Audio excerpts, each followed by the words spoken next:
They say when you wear Black Power Media gear, you can accomplish anything. You can play any and every position. From coaching, to kicking, to receiving, to running and juking. And, oh, my goodness. Let's see that again in slow motion. Get off me. And you're going to have a lot of haters coming at you. But what you got to do is you got to shake them off, and get to your goal and accomplish it. And when that's done, it's a beautiful thing. I'm talking about going hard, extra, for that extra point. And when it's done beautifully, you talking about touchdown. Oh, and the crowd goes wild and they're celebrating with you and everything. Man, let's see that again. Nice. Black Power Media, baby. That's how we do it. Now go to blackpowermedia.org and get you some of that gear. Empower yourself today. Yeah.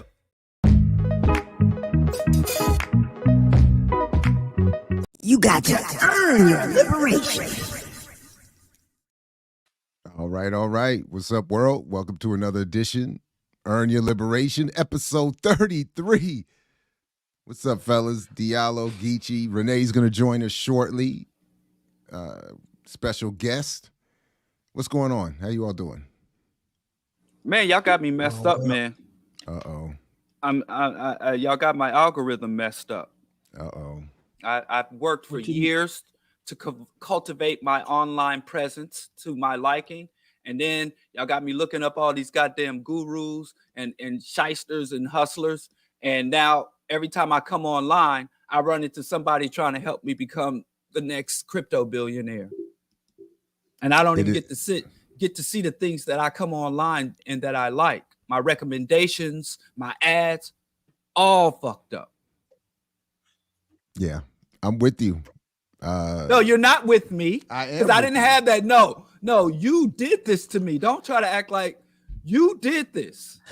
I crabbed in the barrel to you. I dragged you right back down with me. No. See, that's another thing.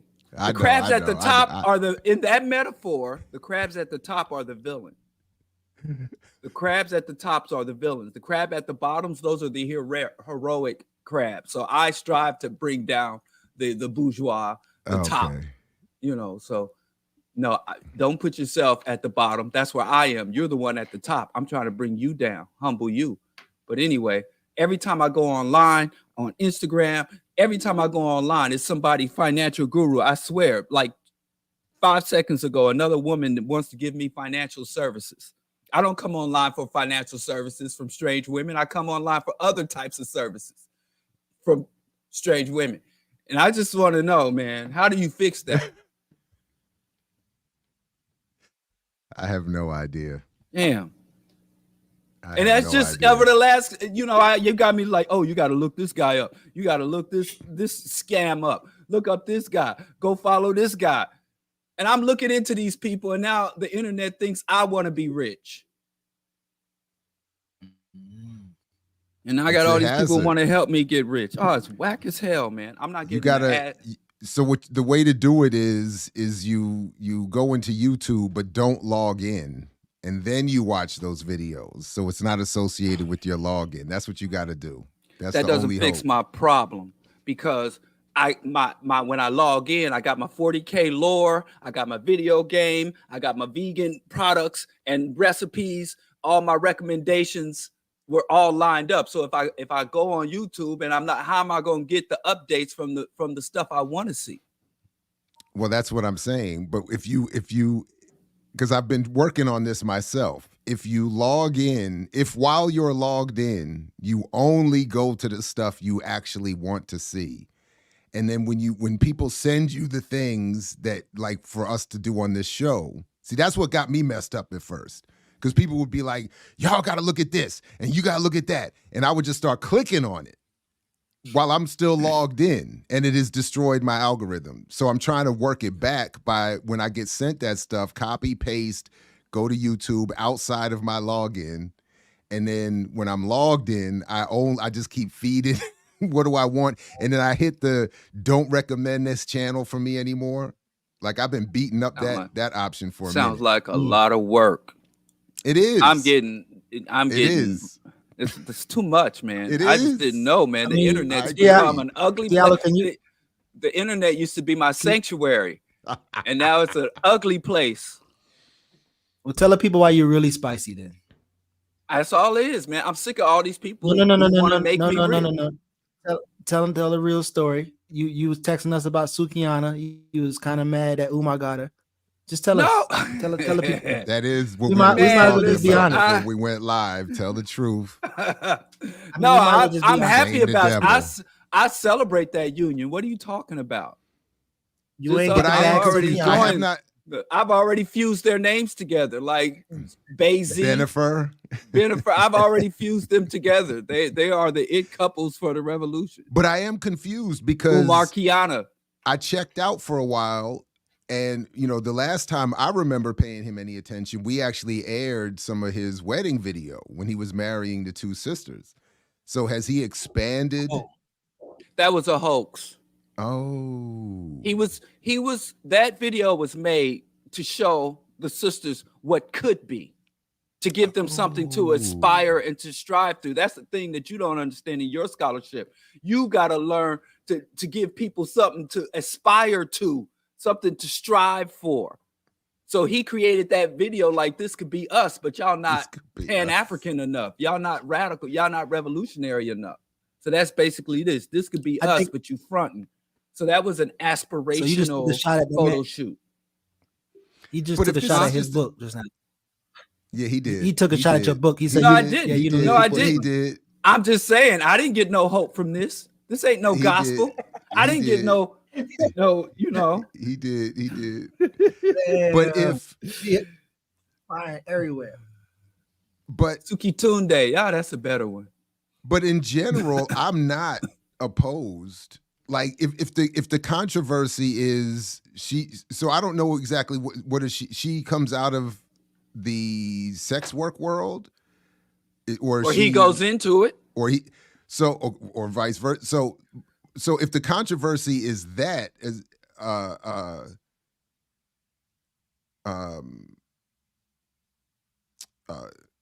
then I'm on his side.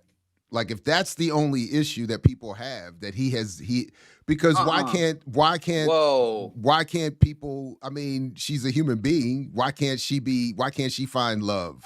I'm hoping she brings Umar into her world. I was now, thought that would be see, my perspective was Umar was going to stop being a black conservative, a black reactionary. Umar would stop being I see what you're saying. Black Puritan. So she would save him. So I thought he was saving that hoe. No, she was saving his hoe. The hoe, yeah. Yeah. I thought she was playing Captain Save a Hoe. I thought she was going to save Umar from the depths of his delusions, not the other way around. I was hoping Umar would get a more radical perspective. Renee saved herself. I was about to give her an ugly segue. She jumped off just in time. I was about to, there she go. I was about to, let me get you in here now, Renee, because it was about to get. But I think Umar's still on the market. I just hope that we have a sign. I was trying to come up with a way of saying Renee is saving our hold'em. Oh, she's saving us. I want to be saved. Yeah. That's what I felt like the attempt here was, but anyway. Remember that old Aretha Franklin song, "Who's Zooming Who"? Yeah. I think I think y'all got it backwards. I think that Sukiana. Wait, is she really a sex worker? Because I think is she really a sex worker? Yes. Mm-hmm. Oh, I thought she was just. Well, she's a explicit content creator. She has like an OnlyFans or something. Okay. So yeah, I think that qualifies it as sex work. Yeah. Yeah, she has an OnlyFans, but like I said, I think Umar's the one being saved here. Okay. Yeah, well, so anyway, that's a similar logic to my own in this sense, because I'm not really following it, but I was wondering, I thought I saw somewhere online that the issue people were having was why is this highly conscious brother spending, making ill use of his time with her, and that he was defending it. And in that sense, I would agree. Like, why, outside of any questions of whatever's going on with what I thought was his prior as long as everybody's consenting and aware and on the same page, I'm like whatever. So anyway, and then didn't Jesus, spend time in similar, right? But who's the villain? You know? Listen, Jesus created a male chauvinist murder cult. What did Mary do? This is episode 33. Jesus in that Jesus Mary Magdalene thing. How many nations? How many people were enslaved on the good ship Mary Magdalene? How many inquisitions? How many people had their tongues ripped out and were thrown into dank dungeons behind Mary Magdalene in the name of Mary Magdalene? Who was enslaved in the name of Mary Magdalene?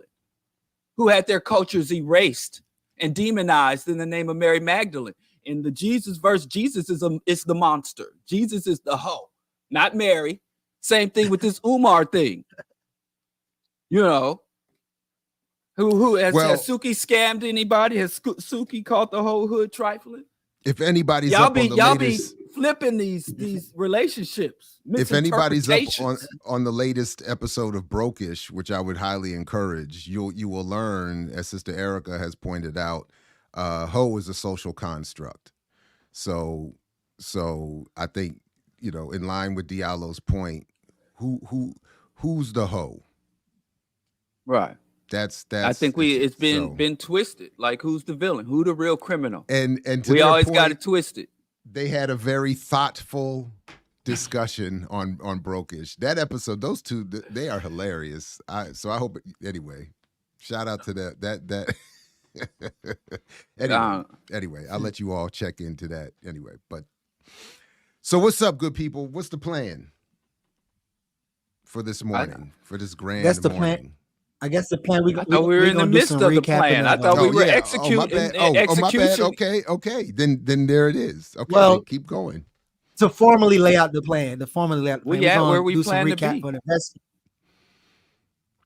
And we're gonna weave in and out of Jared's book since Diddy was coming for Jared on stage this weekend. So we'll definitely get into that. But you got Renee. How you doing?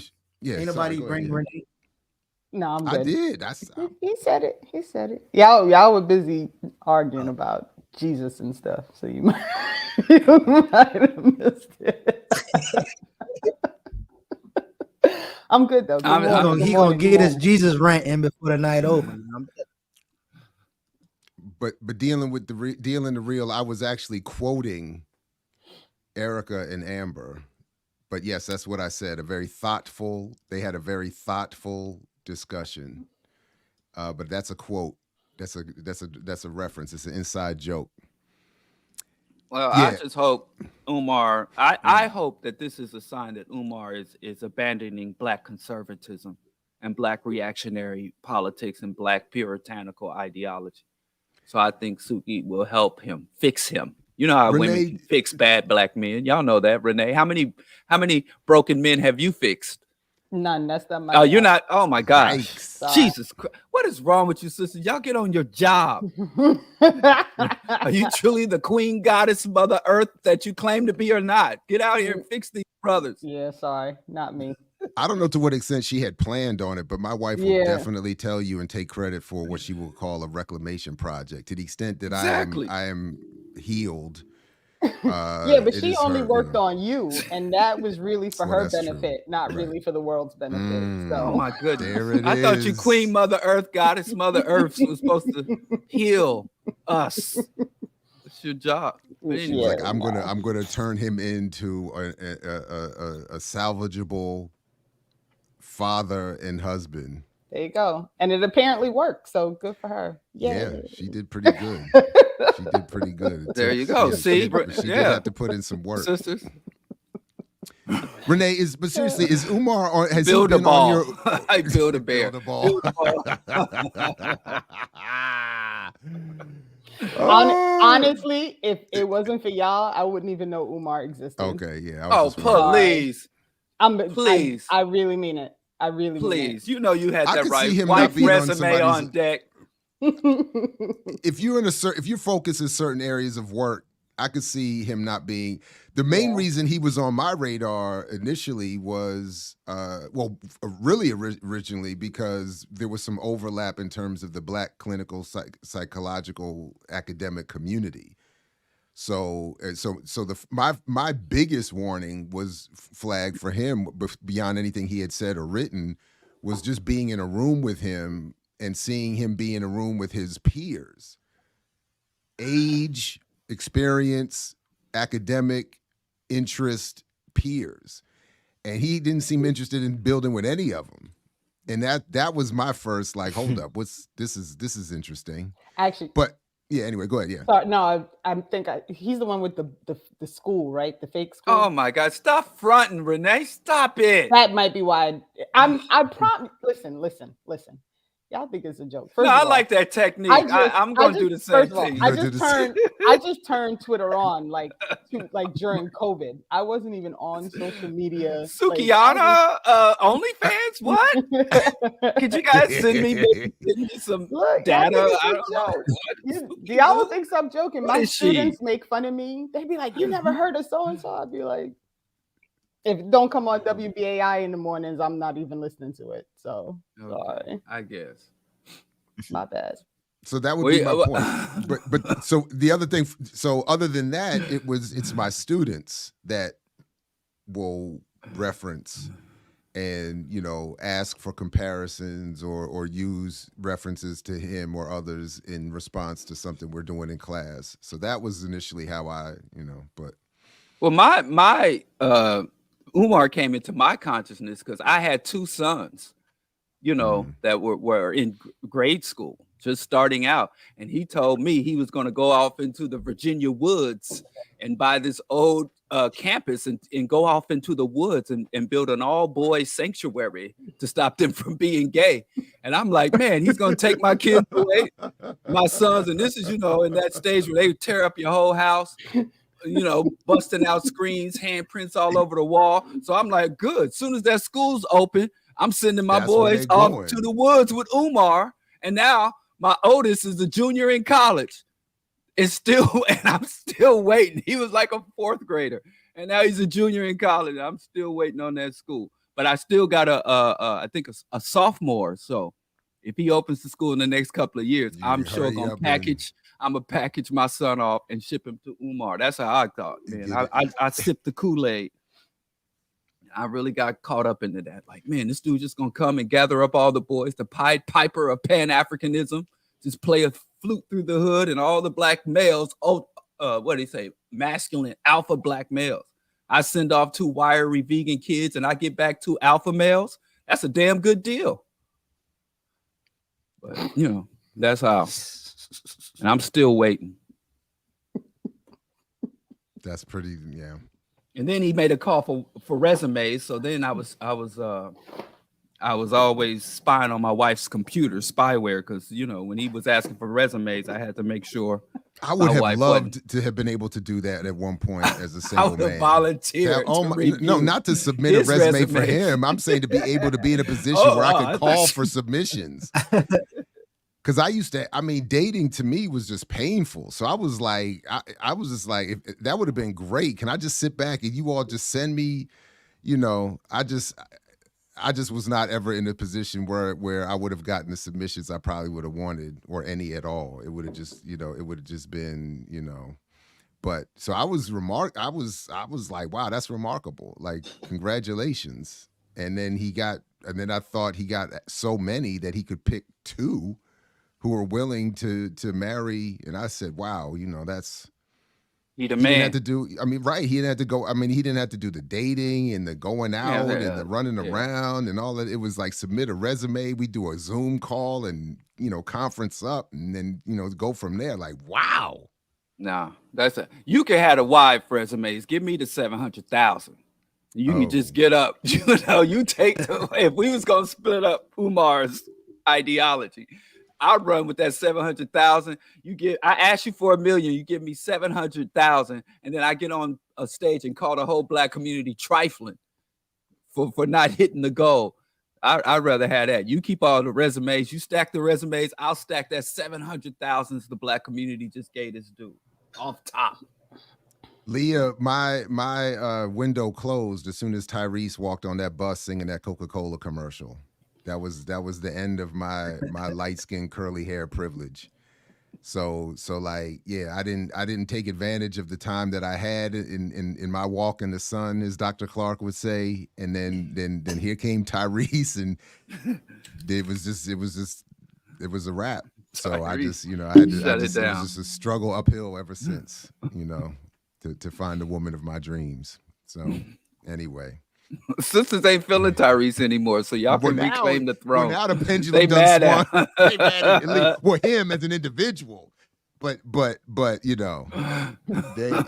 yeah, maybe him as an individual, but I remember the moment I was sitting in the G3 in the G3 shop, watching the TV, the video, all of us watching the same TV, and here come Tyrese singing that Coca-Cola commercial, and the sister smiled at him in the bus. I said, up. I made a mental note. You better hurry up. Okay. All right. Yeah, it's a minefield. You sent the link. Is this where we're going? Who sent this link? To my namesake. They had the wrong. That's one of the ball. Yeah, one of the balls. I'm telling you, this was supposed to go to me. I know when he showed up, they were confused because I think they were really trying to get this invitation to me. Oh, but this is just me getting to my best self and expanding myself and becoming the best person I can be for not only myself but my family. And I look at business as a way just to be free. The more you can make, the more people you can provide for, and that's why I do it. Business is freedom. Business is freedom. Shh.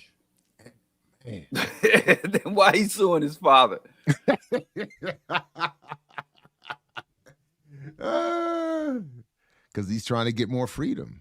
Yeah, I guess. Business is a minefield. So, Geechee, you found a lot of stuff from. I don't know if this is where we wanted to start, but you found a lot of, or if we wanted to start with the book part. I don't know what but you did seem to find a lot of content from InvestFest.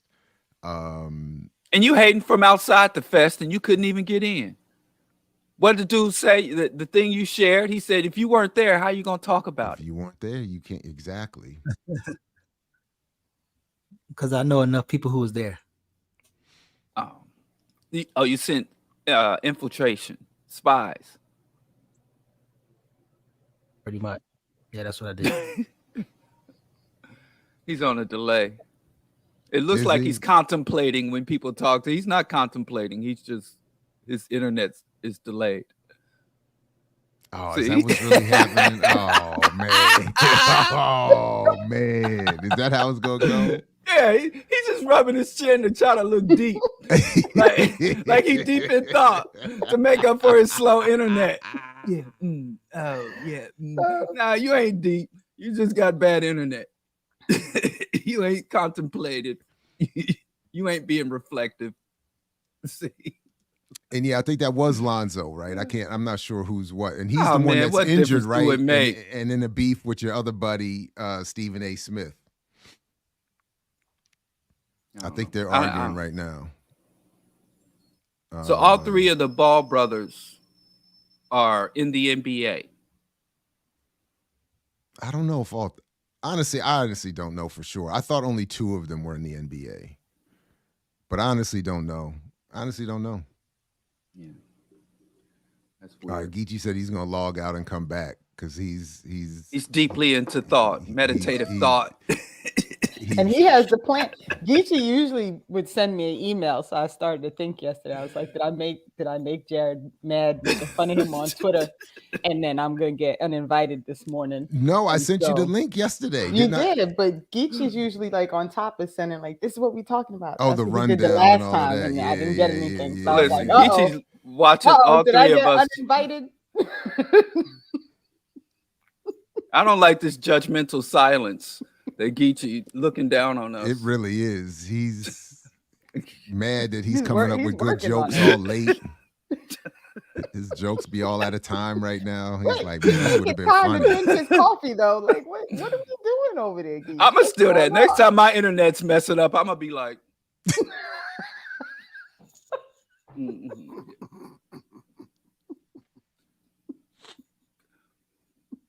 I'm gonna be like that. Next time, some people be like, "Whoa, that brother's deep. He's judging us. He's really taking in what's being said here." Well, while we got a quick second, let me just show this because this is what he had sent, by the way, Renee. Okay. This was one of the posts that we were looking at in terms of Umar and his apparently new partner, I'm assuming. But it says here that, and this is from My Son, right? This is My Son. Is this My Son, the rapper now activist? Yeah, boycott murder.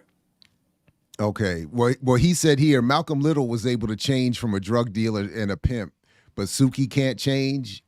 FOH. Listen, Malcolm salute Dr. Umar Johnson. Stop complaining about our queens being lost and promoting sex, etc., and be the man that helps them evolve and grow. I'm rooting for this. When a real black king is present, a woman will acknowledge and take his leadership. But everybody ain't built for that. Only lions can lead a lioness. I have faith. Jesus Christ. That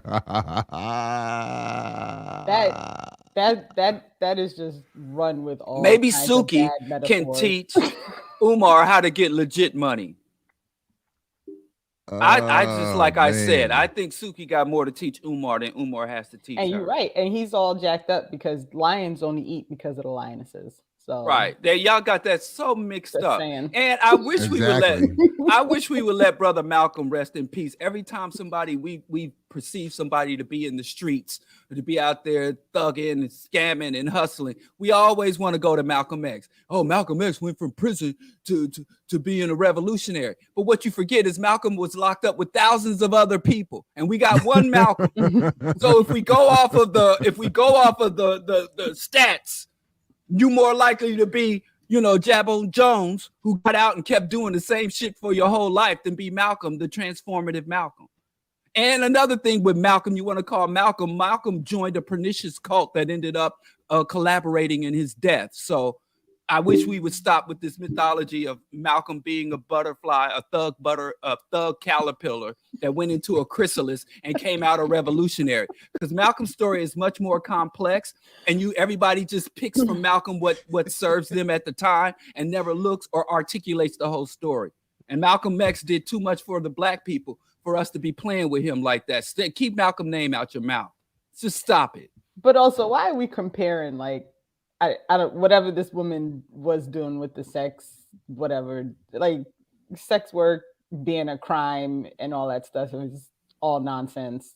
Malcolm went to jail because he was out there with white women. Like, let's be real about the realities of that situation, and stop pretending that, like, turnover from crime is really about like changing your life, versus most crimes are because you live in the wrong neighborhood or you don't make enough money to pay bail. And why are we even having this ludicrous discussion about this change? It's nonsense.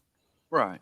Yeah, I agree. Every time, stop calling Malcolm's transformations and calling that out every time you see some wayward Negro you want to inspire. Stop it, because it just doesn't. It's not a one size fit all experience.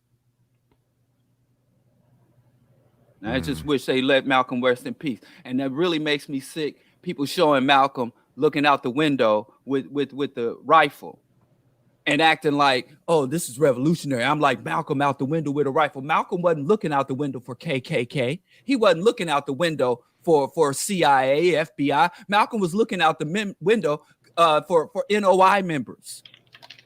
Malcolm didn't take up arms to fight the white man. He took up that arm at that moment, and that iconic photo is because he was being vigilant, because the Nation of Islam tried to firebomb his house, and they threw the firebomb through his daughter's window, and they attempted to throw a Molotov and into his daughter's bedroom where his daughters were sleeping. And now we done took it. Every time somebody want to threaten the system or talk about their stance against the system, they show an image of Malcolm standing vigilant against black cults, as if I think We owe Malcolm more respect than that. That's all I gotta say. Zach Kondo, Malcolm is not a character. He was a real man. Kondo's description of that photo is that it was propaganda for the nation. Specific to your point, that it was the photo was concocted. I mean, it's not. There's nothing actually happening when the photo is taken. It's a pose, and it was meant to show the nation that he was prepared to defend himself against them. So exactly. Right. No, I'm saying you're right about right. But it's used as a symbol of anti white or colonial or right, and it's not. Mm-hmm. If anything, it's anti-cult. It's an anti-cult image, not an anti the white. And Malcolm X articulated that. I just wish. I mean, people claim they love Malcolm, but ignore 90% of the realities of Brother Malcolm. It's just mad disrespect. So just real quick, because I know we're waiting for Geechee to come back. The plan is to talk about some of what he and we saw from InvestFest, and for there to be an interview about my book. And I admit I'm very excited about that, and honored and humbled and amped and all of that. I love it. So I don't know exactly, but I did just want to take a quick moment to say, and I'm looking to get updates as soon as I can, maybe next week. But there was a student-led sit-in at Morgan State University yesterday, specific to the issue of housing, that there isn't enough, and that what is not of a sufficient quality. So I'm still waiting to get some of the feedback and updates, and so look, stay tuned, just platform wide for that. Yeah, that's interesting. It's funny they don't. Because I know that happened what was that, 2 years ago that happened at Howard? The kids were like intense. I know my parents love me. What's funny is that also happened at Syracuse. And it was a big problem. They because the admissions process, the way it works is they always accept like a percentage more than they can actually handle, because they assume students won't take their seats. So they're trying to make sure they fill their class. And they accepted more kids than housing could handle that accepted their seat, and they didn't have housing, and they ended up buying the Sheridan that was on campus and turned it into student housing, and then it ended up being permanent student housing. But I think this happens more on more campuses than people think. I know at USC they do like this tiered acceptance thing where some kids get in the fall and some kids get in the spring. And it's to try and accommodate housing for all these schools where housing is guaranteed for the first year. It's almost always a problem, and people just don't talk about it. But it's all wrapped up in that same nonsense with college admissions and costs and all these things. Like, people aren't talking about the multitude of problems that are happening everywhere with regard to college campuses. Rowan had the same things, and I just put it's more common, I think, than people realize, this underhousing issue on campuses. And so y'all saying Felicia Rashad is a liar, huh? Mother Huxtable. Y'all gonna end up messing up like Keke Palmer just got canceled. Keep playing. Felicia Rashad said it's just a bunch of lazy, spoiled children out there making trouble when they need to be focusing on their lessons. So I don't know how you focus on school when you don't have nowhere to sleep, or when your dorm is, flooded. So I just saw like Mother Huxtable told y'all, stop complaining and get these blessings. I may use this in one of my classes, but I just found a video from someone who intends to be a professional content creator, who said he dropped out of Morgan after his first year, and part of his problem was they didn't provide him housing even as a first year student. Now, he had a lot of other fallacious arguments about the value of an education and what he thinks he's going to be able to do as a YouTuber without school, and all this kind of stuff. But he did the whole Elon Musk didn't go to college and didn't he did that whole thing, and I was like, all right, see, now but part of what helped push him over the edge or in that direction was the reception he got on campus. So that's part of the point I'm making about my own little project.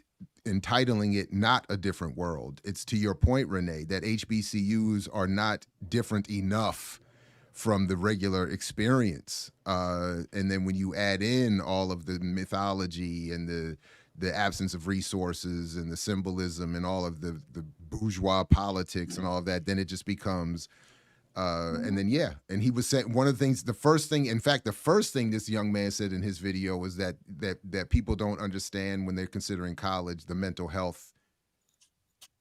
So I actually thought the video was going to go in. I was like, wow, this is about to be really impressive. And then he took a sharp right turn to the Elon Musk argument.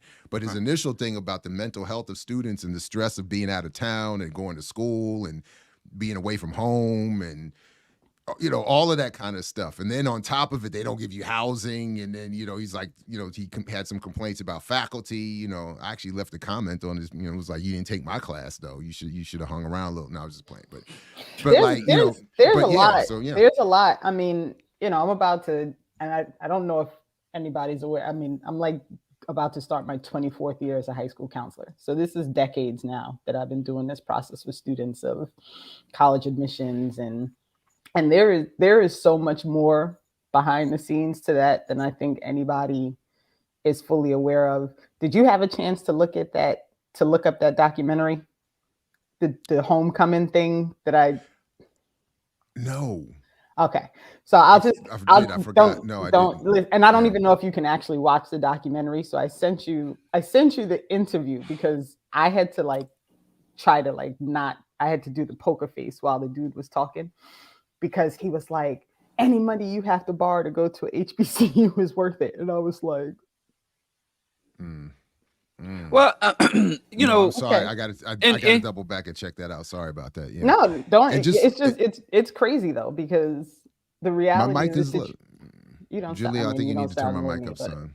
No, Julia, turn your volume up, son. I'm just go ahead. But so going back to the 90s when I was applying, I applied to 6 schools. 2 of them were HBCUs. I got the least money from those 2 schools. And it's the same situation. And it's been decades, right? And so this idea, what you're trying to explain to people about it not being different is so important, because people are going into hundreds of thousands of dollars of debt to go to these specific schools with the anticipation that they're going to get this unique experience and that all that money is going to circle back to them later. And it's really just not the case. So whenever I hear people sell this story of, you know, I don't play poker, Casey, it's true. My poker face is awful. But to this story that like, you're going to do this thing and you're going to spend this money and you're going to get this unique, outrageous experience that's going to be totally worth it. And then you're going to end up, you know, you'll make the money to pay it back. It's all false. It's all nonsense. So I was really glad to see that you were focusing on this. And I've been doubling back into the site and watching the different interviews and different conversations that you're having about HBCUs, because I think it's important and people don't understand. And it's not just HBCUs. Ivies are the same thing. People can go into a super amount of debt because they just want to say they went to the Ivy, and then they get out, or they get there and the experience is not what they thought it was going to be. You don't have support. It's super like competitive because of the students that are let in. And honestly, your education is not that different. Like, you're not getting that better of an experience from your teachers at an Ivy than you would be at any other school. So it's the alumni thing. Yeah. That's what they say is like the different, like you get out and you have this base of people, but you only have access to that base of people depending on your situation when you were there. Like, it's not that simple. The biggest difference, and then I know we can move on, is the class sizes. That's my biggest thing. So where I think you get an advantage at private and more elite universities from at least HBCUs is that you're not dealing with faculty teaching 4 classes. So that faculty member is just by definition going to have a little bit more energy and focus for your particular experience. But anyway, by the way, can I? Just real quick, I don't know the interview. I don't know. I posted an interview real quick that I did yesterday on YPR in Baltimore with a graduate student at Johns Hopkins organizing for unions. Please check that out. I saw and I'm stay tuned as we try to build this AAUP chapter on Morgan's campus. So that's going to be anyway. Sorry, Geechee, Diallo, go ahead. Yeah. And are you on our No, I just wanted time to see. loop? That's what I was checking to see. Am I? Or no? I don't know. Are you? What? I guess. I just wanted to speak about the mental health in college thing, especially.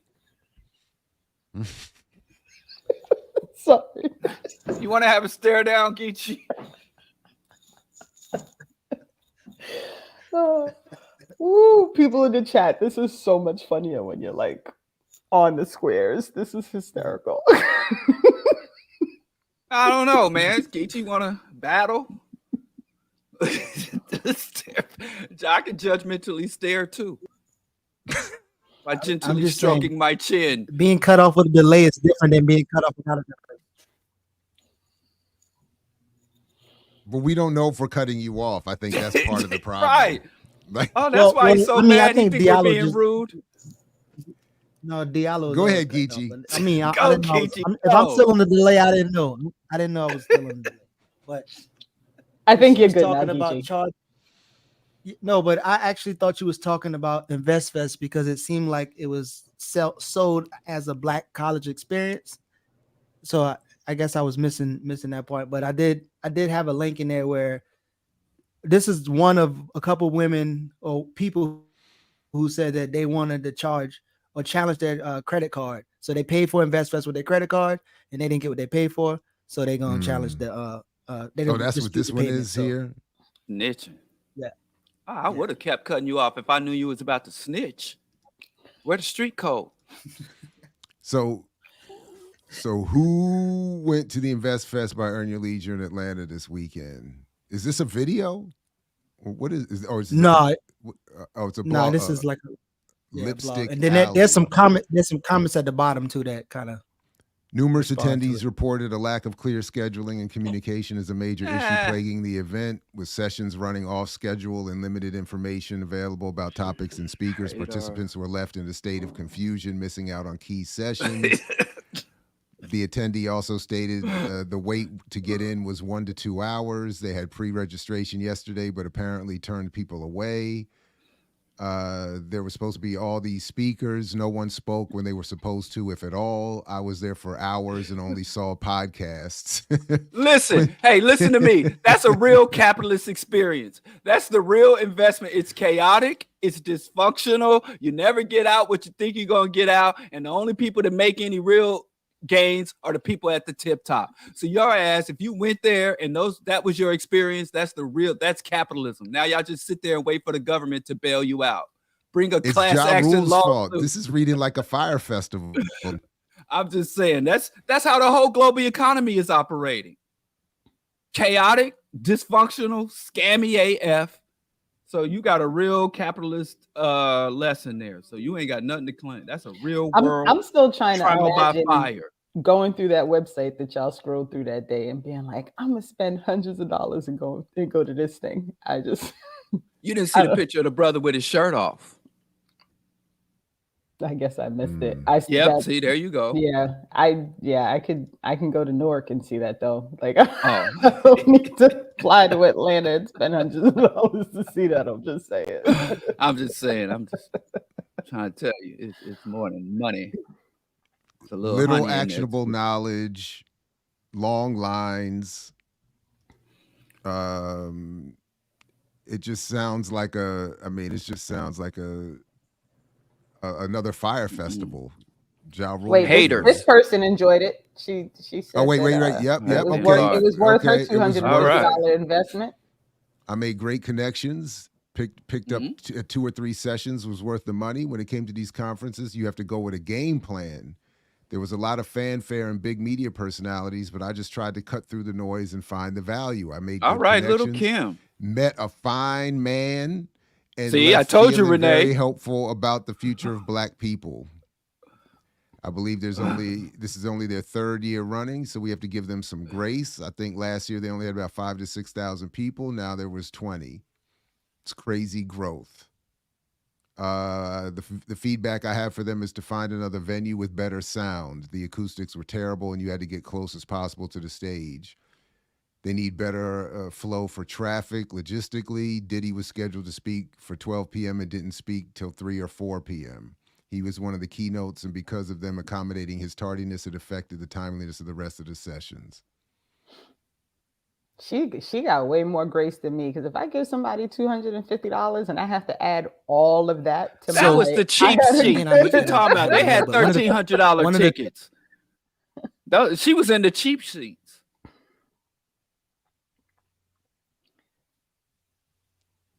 People are not. They're talking about they're not vetting.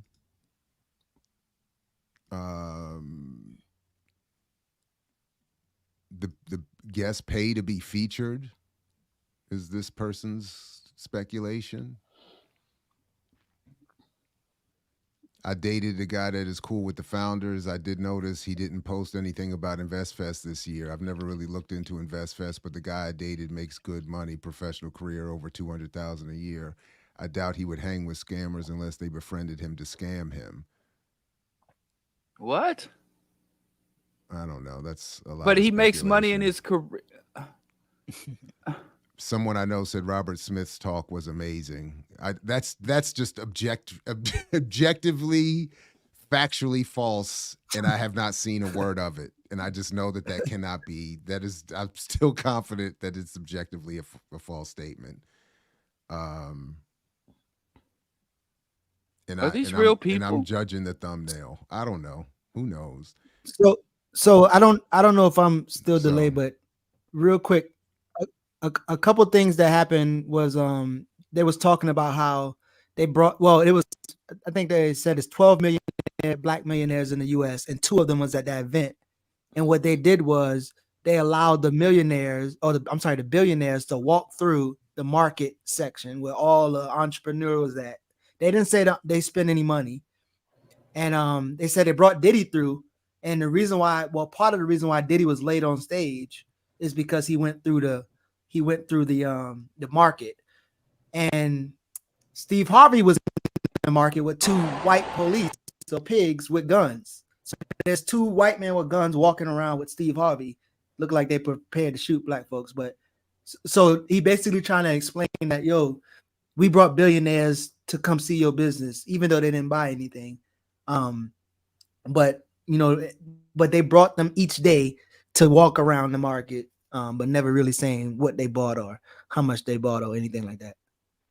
Well, Diddy gave them $1 million. Where's the drip video? To invest. Send me that. What was the $1 million for? He gave them $1 million to invest, which I'm actually thinking that this is one of those things that's going to expose them, because it's his money for them to invest to make him money. And so all the shit they've been talking about for the last 2 years, they're going to have to prove it with, even though it's $1 million, that's a lot of money to invest. So it's not like the typical black person, but they're going to have to invest and show all the shit they've been talking about is can make Diddy money. Oh, that's funny. He didn't donate to them, but he gave them $1 million to use to invest all the shit. So they have a fund that they're gonna so they're now like a hedge fund or something now. Are these people? Yeah. I do not watch that show, and Diallo's gonna laugh at me. But again, I had no idea who these people were when y'all started talking about them on this show. Don't make fun of me, Diallo. I'm just saying, you need to come out the suburbs. Come be around your people. Come be amongst your people. This was when I was living in Brooklyn. Apparently, I should have been paying attention. Maybe we could have moved. Brooklyn, where was you in Brooklyn? Bensonhurst? No. Park Slope. I grew up in Flatbush. Park Slope. Where's your accent? You weren't over on Utica, Nostrand. They were really throwing money up like Fulton. this. I was. I grew up on 45th between Church and Linden. Mm-hmm. But I know that was fake money. I see it. That was business cards type money. That's that Usher bucks with Usher's face on it. Remember, I just Usher know. So wait, I forgot. I started arguing with Diallo. Do these people have a license to? Are they actually qualified to put $1 million anywhere for it to grow? You don't need no license to put money nowhere. I mean, I'm not giving my money. No, but one of them was a financial planner. Okay, all right. One of them was a financial planner. Actually has like a something. I don't know. Yeah. But where's the video with the drip video, Geechee? Did you have that? The pajamas? Yeah. Didn't you have that video? Oh, yeah. I get, man, so many people. The silky pajamas. This with the. Don't you know Diddy ain't done the silky suit since the 90s, since he robbed Mace. But EYL, the EYL crew did. Right, I'm saying they late as hell if they trying to impress Diddy. Oh, I see.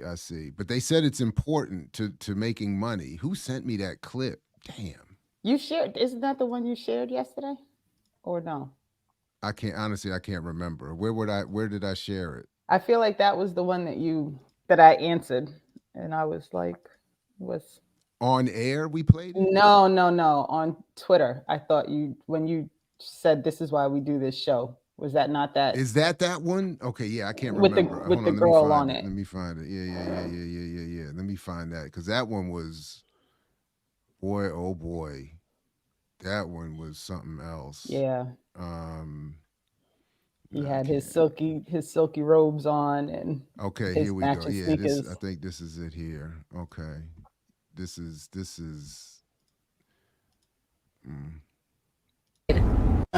InvestFest 2023. And man, in Georgia, we turned the fuck up. This is Black Excellence, Black Pride, nigga. First, we gotta go to the drip report. Went with the steel blue and gray. Hugh Hefner? Inspired by Hugh Hef. Attention to detail. You see the embroidery, EYL. We've always repped the brand. Oh, went with the presidential meteorite face. Straight from Wakanda. Straight from Wakanda. This is extremely important. Color coordination is extremely important. Even my tint on my shades are blue. Tom Ford for the day. What else is there to say? Let's get it.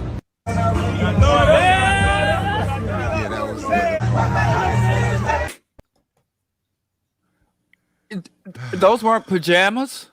Those are pajamas. And he wore them around the conference for the day? I mean, what did he say? That's what Hefner did. That's what he did. He wore his pajamas everywhere. Around a mansion. I think Hugh Hefner put on clothes to go outside. I mean, I don't know. Look, Diallo is shocked. Look at me. I just never been at that level. I never got to that level. So I like the dude said, I'm from the outside looking in, but I thought Hugh Hefner, when he went out to prey on underage girls, he'd at least put on some clothes. He put on the pajamas at his mansion. Wow. This is the Robert Smith thing that everybody said is good. Is that what you were saying? The best post interview is with Tony the Closer. Yeah, that's the one. But the best post interview is with whatever the guy named Tony the Closer, because he pretty much told everything about what was happening, and I feel like. Well, send that link. That's a long link. I mean, I can send a. Oh. Capitalism works. Okay. Underscore capital. The construct, and many of you know this, the construct of borrowing money is an essential part of capitalism. What's your advice for anybody that's going to be at InvestFest this year? First of all, go with the open mind, because you don't know how it's going to come to you. See, if you knew how it was going to come to you, you'd have it all. That's what they say about the gospel. So go to InvestFest with an open mind. Prosperity gospel. Go in there with your mind open to receive. You don't know how God going to give it to you. Oh, and listen to everybody. Mike McDonald of Earn Your Leisure. Thank you so much for inspiring the Lifestyle Brothers to chase our dreams. Last year, we were in the InvestFest. 14,000 people in the building. We were one of them. This is the proof. Last year's bracelet, still on my wrist, a year later. Our goal was to cut this off once we have our first business. We are now on business number 2 in 1 year. This year, we're back at InvestFest. So you lied to yourself. New bracelet, new business. Plus, the ribbon cut. Taking a limo or a Lyft or an Uber to InvestFest? No. Assets over liabilities. $2.50. martyr. It's the breeze. Because unless you know where are you, a GPS can't give you directions.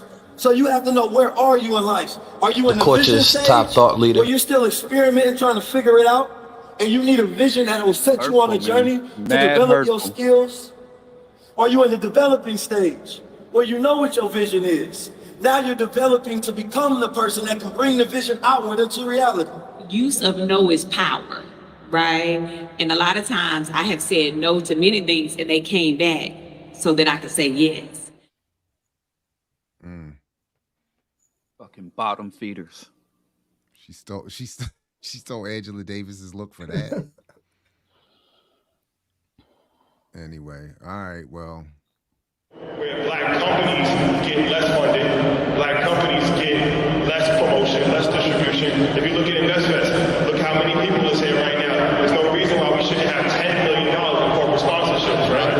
If we was a white entity and it was all white people, every single corporation in America would be sponsoring InvestFest, right? But these are the problems that are hard to get. Did he just say we should have more investments and people clapping? Like, like that was going to benefit anybody in the crowd if they had more investments?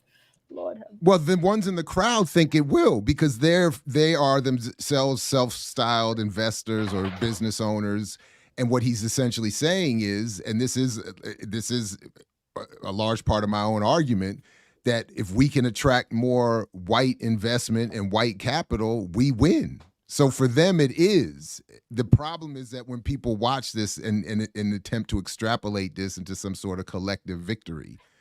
But yeah, for him, of course it is. If he gets, if that's the goal, get more that real money so he can get more pajamas. That's why Hugh Hefner, I mean, he's not talking about Malcolm X and whoever else we might put up there. He's talking about Hugh Hefner is his guiding light. Bottom feeders. Communicate because it's like most people, you're worried about, paycheck to paycheck, right? So you're not worried about that, but it's like on a higher level, there's different levels of racism. This is the level of racism that you don't see. So it looks like, we millionaires and we get 15,000 people, but it's like somebody else can do a fraction of this and get way more money. We have to come to the reality that nobody is coming to save us. No one is coming to save us. Out of all the business revenue in America, only 1% goes to black businesses. But then there's an accountability from us, because we have a $1.8 trillion buying power. And only 2% of that we circulate in our own communities. So we can't complain. We know what it is. It's time to change the tone. We have to unify our dollars, else nothing will change. Because we can't have these festivals and conventions, but then we leave here and we don't understand the power of our $1.8 trillion spending power, that we only give 2% to ourselves. So I'm here to speak from love. I'm love. Self-love is making sure that you take care of yourself, your family, and your people first. You can't wait for nobody to come save you. So there is a solution. Things are definitely dismal as far as what's planned for us, but there's a way out. If we unify, but we gotta truly unify. We have to truly start making decisions that support our communities.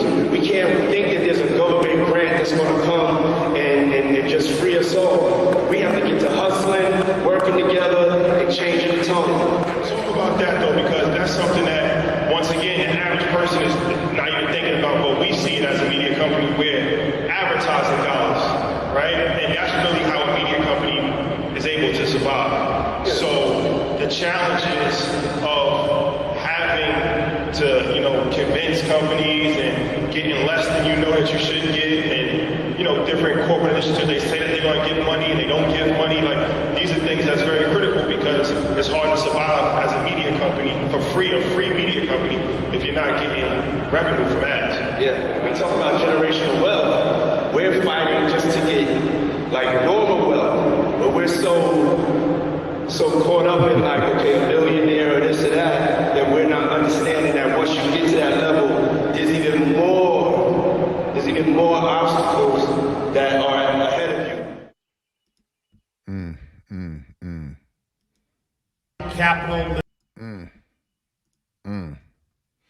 Well, I appreciate you putting that together, Geechee. That. But yeah, a lot of Renee. Yeah, Inspired Renee then ran off to get the bag. She didn't got the formula. She about to go get rich. She was like, why am I hanging with these fools? I'm about to go get paid. Yeah, so, that was. So they didn't have a lot of. They didn't have time for Q&A. I'm sorry, they didn't do Q&A, and the one question could have been easily raised. Okay, you got all these billionaires, black billionaires. Why don't they bankroll your event? Why don't they give you money that's not meaning they trying to make money off the money that they're giving you, and they just do what the corporations should be doing? And I haven't seen anybody make that critique in terms of the feedback, but it's interesting when you got billionaires and black millionaires in a room, but you still begging for white dollars. As you know, Diddy said, like, nobody coming to save us. We can't be begging and waiting for handout, but that's literally what you'll be doing by getting all the marketing dollars. But nobody. Well, Jay-Z told us to buy up the block, and they still doing poverty tours in Marcy projects, you know. So. When they went back to Park Slope. I can't front. I was a member of the Park Slope Food Co-op. Some nice things over there in Park Slope. But I think, Jared, that makes me talk about Z trying to convince people that he had the opportunity to buy Dumbo when he was 9 years old, because that's when they kind of named it. He said before they name it. But I guess what do you think about the idea that 20,000, 10,000, whatever, all these people are literally just, I guess, thrusting themselves into believing that whatever these people say on stage, what they're saying in lyrics, and nobody's going to like vet it or challenge it or even, research it. You're muted, Geechee. You muted yourself. I didn't do it. You're still muted. Can you unmute him? I can't. He muted You're going to find some way to blame me. I think Diallo did it. See? I'm going to just keep both my hands up. I can't control I don't know what you hear, but like when you think about here we go, the 420 jump. But when you think about the Dumbo analogy that Jay-Z gave, now ironically, Jay-Z is worth 0.1 billion more than what's the guy name? Who owned Dumbo? Oh, I can't remember. It's somebody owns all of Dumbo. Walentes. Somebody owns all of Dumbo. Walentes. I think David Walentes has majority of it. I don't know if he owns all of it, but I know he has majority of it. Are they talking about because that's where that just sounds weird. The Watchtower Society used to have all that property down there. The Jehovah's Wickedness. Like you drive across the Brooklyn or Manhattan Bridge and you see the big Watchtower symbol there back in the 90s. And now it's just another trendy neighborhood, but I didn't know it had like one owner. Well, now I'm actually, unfortunately for me, I think I'm now catching something that I wish I would have done a little bit better in this book. So on the one hand, I'm glad that in the second edition, I came back to address the Dumbo point a little bit better than in the first edition. But as I'm looking at it again here, to your point of this question, I think I would have liked to have said a little bit more about how much Walentes or how much is still owned by him or those of his class. Because the point I was trying to make is that when Jay-Z is in his song telling people, if I had invested in this section of Manhattan earlier, I would be much richer today. That's sort of the if I hadn't been ignorant in the past, I'd be richer today. But the point I was trying to make is that by the time Jay-Z becomes old enough and rich enough or conscious enough to think on that level, Walentis has already bought up the property. So the point I keep getting at is that this is, and I probably should have made this point better in the second edition. So maybe I'll note this for future editions. But that as a microcosm, this is a problem with what that argument is saying, that it doesn't account for the already existing accumulation of wealth in this tiniest segment of the world's population. So as I do come back later to make the point, there is no land or stock to buy. So there is no moment of clarity that people could have. But then lastly, one real quick point. What we saw in that InvestFest is itself a microcosm of I think, my entire argument, which is that 20,000 people, black people show up, pool their resources that end up only accumulating to this elite black bourgeoisie that then sits on stage claiming that this is being done on behalf of the entire collective. That's the whole flaw in the model, while really trying to attract white capital and investment. That's the anyway. So sorry, go ahead. Yeah. And there's another angle to that, especially with realizing systemic and institutional racism. I remember back in the 90s, there was this huge outrage that there was a very aggressive development. There was these old industrial areas that were along waterfronts and beachfronts where they had to do shipping and resources in and out. And that basically industry shut down. Deindustrialization had all this beachfront and waterfront property that used to be shipping and manufacturing just basically empty and rusting out. And so developers got the idea, let's put housing and resorts along these areas. So a group of black investors got together early on when it first started, transferring from industrial waterfronts to luxury waterfronts. And they bought a whole area of private beach. And the Environmental Protection Agency came in and said, oh, there's this rare toad that breeds in this area. So even though you can own the land, they stopped them from developing, building, excavating, doing surveying. They shut down any commercial activities or developmental activities on this land because the federal government said this is a protected area, a protected site. And so the dudes lost their money, sold off the land because now it's just an empty beach. And as soon as they sold it off to white investors, the Environmental Protection Agency decertified that's land, and then the development went ahead. So, it's even as they were talking about layers and layers and shit. So you can have all the money in the world, but if you don't have the political clout, if you don't have the, as you mentioned in your book, the organizational capacity to impact and direct public policy, money, you can just buy nice things. You can buy nice things, right? And you can buy shit that other people make, but you ain't gonna be in a position to make shit. So there's a prime example. I think it's called Soho, the one in the LA, right? I'm not sure, but there was a group of black movers and shakers. They got the money up to purchase the property, and the city said no, and they sold it to Donald Trump's son. So it's kind of like, right, even when you, like Diallo was saying, even when you got the money, like if you they do that shit all the time, right? I was in Sag Harbor a few years ago, and there's a movie called Peoples, and at the height of segregation, where black people were getting money, but they were still excluded from certain elite spaces in the Hamptons, they went out to Long Island and kind of created their own Black Hamptons. And a lot of black architects, black physicians, black Wall Streeters went out there and created their own black version of the Hamptons out in the Sag Harbor area. And all those mansions, beachfront, private beaches owned by black people. And I think the movie Peoples kind of showed that on a superficial level, the black affluency, and they gentrified those black millionaires. I was literally standing on the beach in Sag Harbor next to a black millionaire, and she was telling me about how all these big ass houses that back up to the Atlantic Ocean used to be owned by blacks, and now they're owned by whites. And then she talked about how the city council or the governing township was very strict about building and expanding on property or private development when it was black. But now it's all this development going on in cranes as far as the eye can see, because now white folks are there. So all the restrictions to building, the restrictions to expanding property and all of that have gone. So even black wealthy people get gentrified. Gentrify is not, it's not strictly a dollar thing. Money will not liberate you.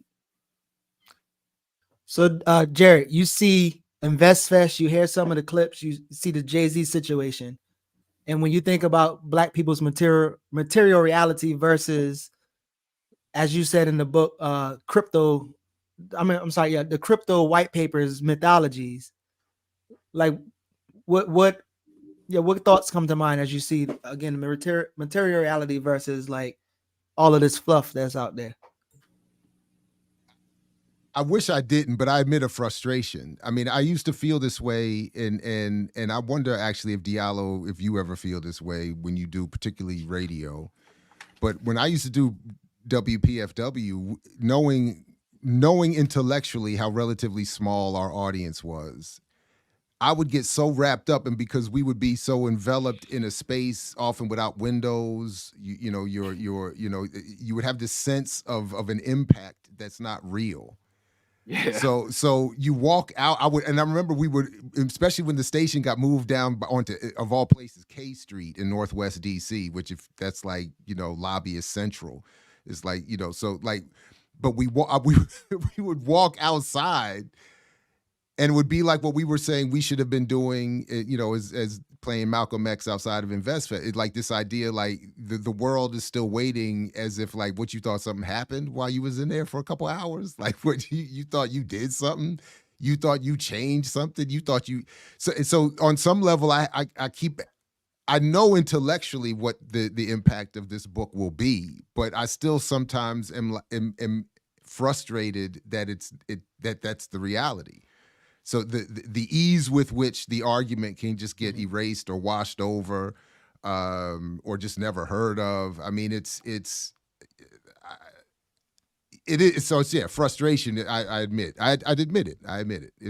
But it's the frustration of realizing that my argument is right, and that's what I say about how I feel when I go to work and whatever else. When we experience when we feel immediately the oppression of our condition, we're like, oh yeah, they're right. But my analysis says this should be happening. So like, but it's still kind of like a damn. I don't know. But frustration is the word.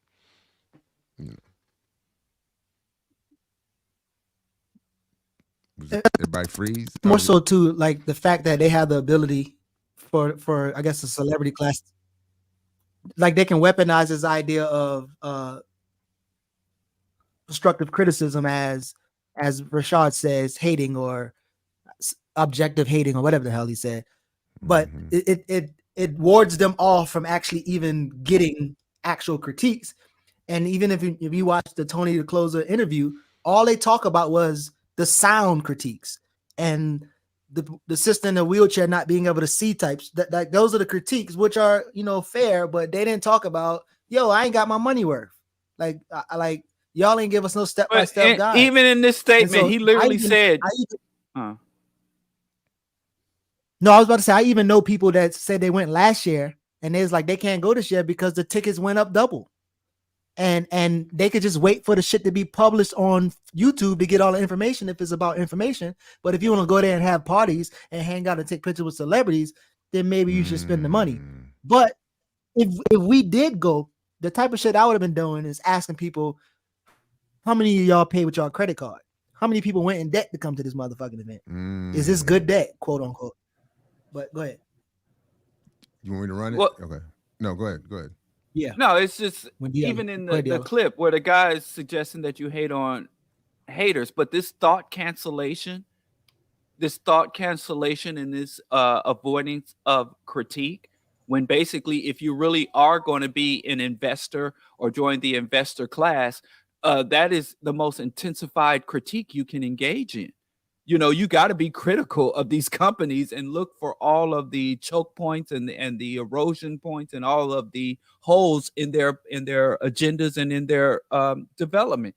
And so it's really funny that he's at the time saying you should become an investor and investing, but you shouldn't hate on us who are advising you when, like I said, intensive. I know y'all beloved Noam Chomsky even said that, you know, one of the most honest newspapers in America is the Wall Street Journal. And he said he said the editorial section was garbage, but he said when you look at the articles, they're some of the most aggressively scrutinized journalism because, number one, its readership is the elite, its target audience is the elite, and in order for them to make their investments, they need to know what's really real. So in the mass media, they'll talk about invading for democracy. We're going into Iraq for democracy. But if you look at the Wall Street Journal, they're talking about the oil reserves, the extraction techniques, the various companies that are positioned in the Pentagon contracts. They don't have that talk of democracy and bringing democracy and liberty and snatching burqa off of oppressed Arab women or Persian women or things of that nature. So to be in finance, to be in investment, hateration is the key, or what he described as being highly critical and skeptical and even extremely distrustful is one of the main things to be an investor if you're going to be a true investor and not just a groupie, a capitalist groupie. Which real quick, so before you play that, that's the other thing that I actually comment on on the videos. You said you bring 2 of the 14 Black billionaires to the market for entrepreneurs. Well, one, they could have both dropped $8 million a piece on all the products and changed one of these Black business people's life. But 2, the best that it's going to get is they're going to more be money, more yeah. But the other part is if they be an investor, we seen Shark Tank. We see how it happens. First of all, most of the products is fucking t-shirts, right? They selling t-shirts. That's most of the products. Most of the people in the damn market had t-shirts. I sell t-shirts. Who the fuck want to invest in t-shirts? You gonna invest in t-shirts? But anyway, I have. Play the clip of other. Yo, hater. He profits to the people. I mean, you the hater, actually. You're giving a critique about something that you don't even have full information on. And you talk about like just like Alex said, I think the money actually had their QR code. I'm saying you hating on the t-shirt hustle. Marketing play, but no, I just want to say I'm proud of you, man. I'm proud of the maturity that you're showing. Because you do play an important part in the financial literacy space, and that's why it was important for you to be there. And some people might have said, like, "Yo, why would Tony be here?" Because you've created a lane for yourself, and it's honest, and it's like you hold. I feel like you're responsible for holding people accountable, right? And you teach real estate also. I never want you to get away from that because I think that people might sometimes not even fully understand that you actually teach real estate, right? So I always want you to stay grounded in the real estate, but your mission and what you do is important. The communication is a little harsh sometimes as far as how you communicate, but you know, that's who you are. But you know, I like I always tell you, I'm never above critique. I'm never above criticism. If there's something that might not have been done correctly, something that might have just in life, not invested, just in life, right? Then let's hold each other accountable as men. And I think that could be done respectfully, and I think that could be done in a productive manner. But hating that's different. Constructive criticism is one thing. Absolute hating is another thing. It's become too normal for grown men to become abject haters. That's not okay, and that's never going to go anywhere. Like it's like that. Then the marketplace shit, that's hate. It's hate. Just like how you will call out the scam, you called out the hate. It's hate. We can never empower a hater. We can't empower haters. We have to publicly humiliate the haters because they're bad for society. So who are you? They're bad for society. What hater or critic have they publicly humiliated or even responded to? Then you're never going to have anybody that's going to aspire to be something great, because they're always gonna be wary that somebody's gonna try to tear them down with things that aren't even a reason to be torn down. So if His you're lineup is online uneven and as you're hell. leaving a comment and you're a hater, you should be ashamed All and that money. embarrassed Can't for get your beard yourself, lined up but right. also for your children. And most. So seriously, first where of you all, get this like is how your shit so lopsided? You're lying. You ain't even got no just the hair on your camera head. angle. You don't No, it understand ain't. the No, it Tesla ain't. sunroof, moonroof Look, I tilt camera my head. angle. My You shit too ain't broke. uneven. No, You too broke to see it. That's all. But I don't that's do. why we I started do the haters. destructive criticism, not constructive. We started the hate awards in many ways as a response years ago to what was a reclamation of the framework of criticism and hate of that which prevents revolution, because of Diddy's popularizing hate as jealousy, or critique as jealousy. So to see him linked up with them generationally and then him repeating the same thing is perfect. But I'll stop here by saying that I would like to know who has presented them with criticism or hate that they have exposed as fraudulent Ridicule. or foolish. Because when that one exchange that I had with 19 Keys on Instagram, I thought was very professional, respectful, and I just simply said I disagree with the presentation of black capitalism, and you should come as a solution, and you should come on. And he didn't. He said, "What is your critique?" And I gave it to, and then he never responded. So where is this ethic as men, where we can we should deal as men with criticism?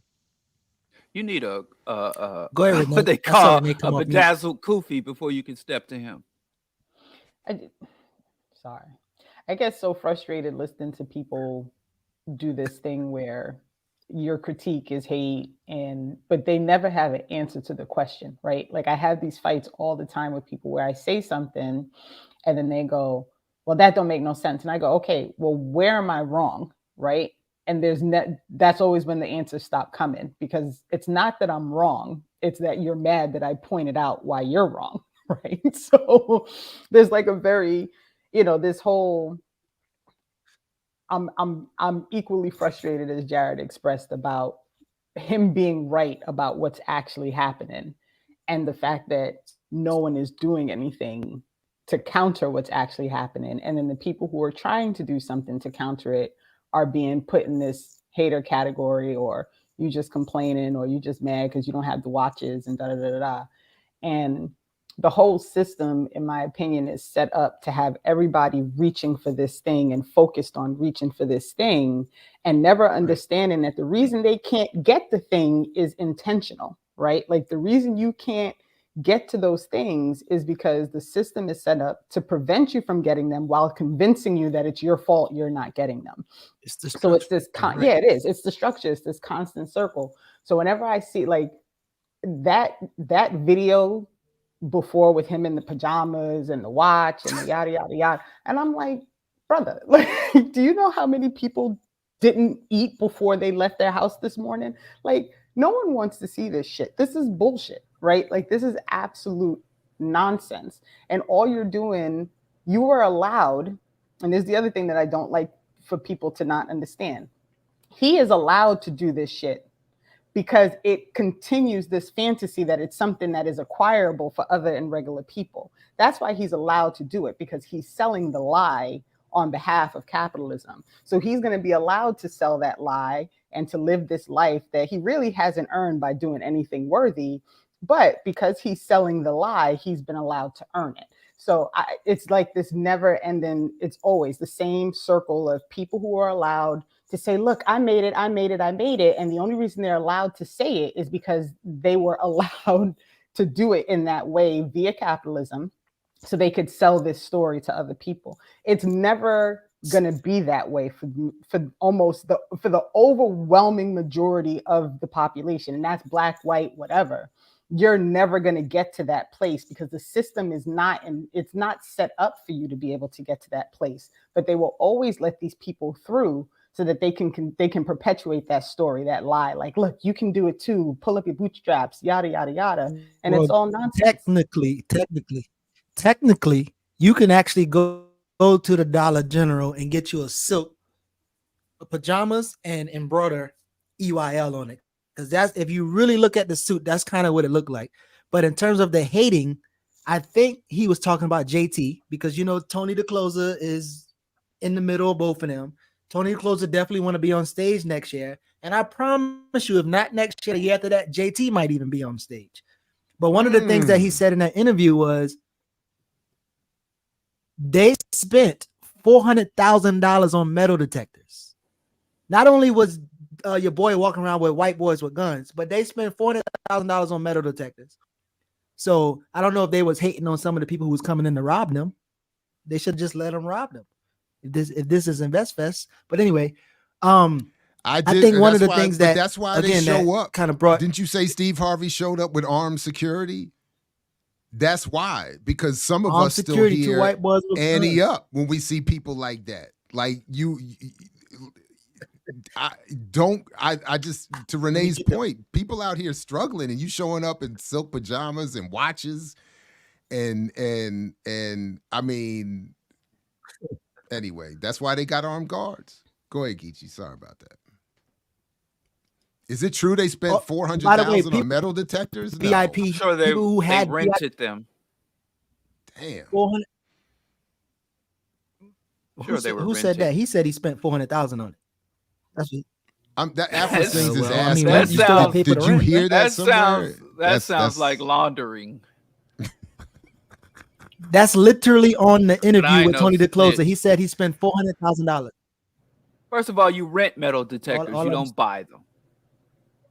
And you know, I've worked on a few conferences. He paid $400,000 for that. That's what he said. So for just real quick, thanks, Syrup C. RG, red, gold, and green, fly high, red sun soon shine. Peace and blessings. And then Diallo, you got a question here. Anyone, Diallo or anyone, break down the idea of investing is to put in very little, yet is to extract the most out of something when it comes to capitalism. I appreciate EYL, the chat, and respect Sister Renee. So the I guess right. Yeah, thanks, Easy Lion. I've argued in the past that if you look at the very notion of what investing is putting as little in as possible and extracting as much as possible. That's what investing is, and that's why investment is not a means of developing a people, and it's also nothing to celebrate because investors, I mean, there's another giant hovel in my hood. They asked corporations to invest in my community, so Walmart came in with an abundance of tax breaks, and they had a Walmart here in this quote unquote food desert on the south side. And they operated here, and I would see all the elders in the communities in their little scooters going in and out, in and out. As soon as the tax incentives ran out, they closed the Walmart. Now it's a giant eyesore, empty eyesore in the middle of Bronzeville, right around the corner from me.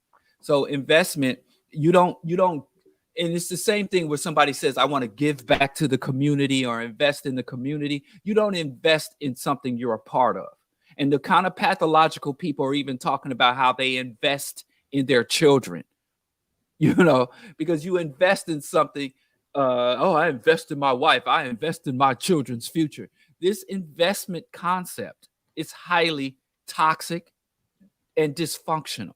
It literally means you want to put in as little as possible, but extract as much as possible, which is not how nature works, is not how society works, is not how mutually beneficial relationships work. If you meet a partner that says, hey, baby, I'm trying to invest in you, that means, listen, if I take you out to dinner, I want you to do more for me or else, because in investing, if you break even, that's considered a loss. Even breaking even, if a multinational corporation came out and said, well, we covered all our expenses, we were able to pay all of our contractors, we were able to meet all of our wage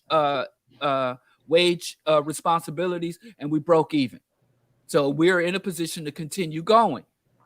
That company would collapse because if they aren't able to get out of more than they put in, then it's a bad investment.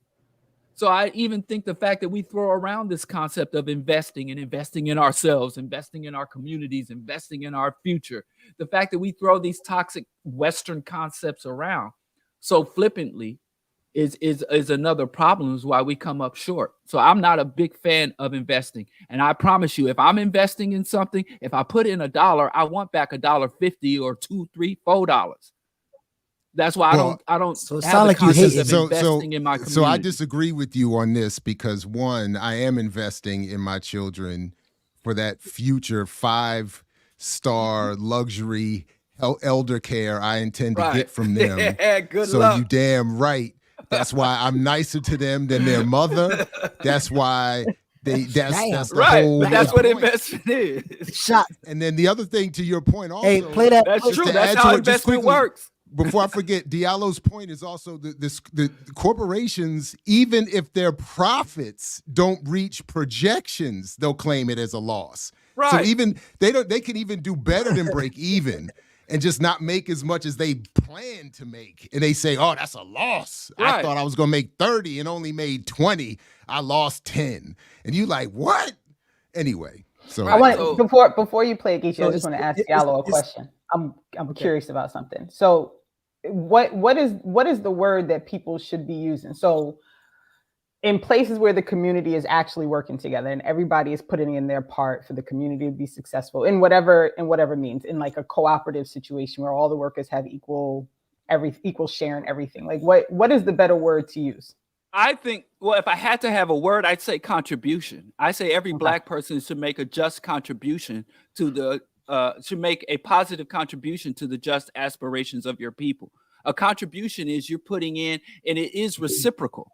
I think we need to focus more on contribution and reciprocal relationship, not investor or partnerships and things of that nature. We have to purge not just the corporate mentality, the capitalist mentality. One of the key steps to doing that is getting rid of the terminology. So I don't think every person that says I'm investing in my children or investing in my future has that pernicious objective. But that's literally what it means to be an investor under capitalism. And we go around the world and we see capitalist investment. We look at these venture capitalist fund and everybody knows it's wrong. So we look at Mitt Romney and Bain Capital and we hate Mitt Romney. We hate Bain Capital. But then when somebody from our own, as you put in your book, talking about Jay-Z, the millionaire has your hue, 2 human millionaires have your hue. When we see Black people do it, it's cool. When we do it, it's a problem when they do it. That doesn't make sense. It's the same thing where we celebrate trickle-down economics when a ball chaser comes and opens a vanity project school in the hood. We celebrate it. But when the Republicans came to the hood with trickle-down economics, we roundly rejected it. So I would say, what are you willing to contribute, not what are you willing to invest? I'm sorry? I like that word, contribution. I like that. I just wanted to know what you called it. So thank you. Yes, positive contribution. There's or reciprocal relationships.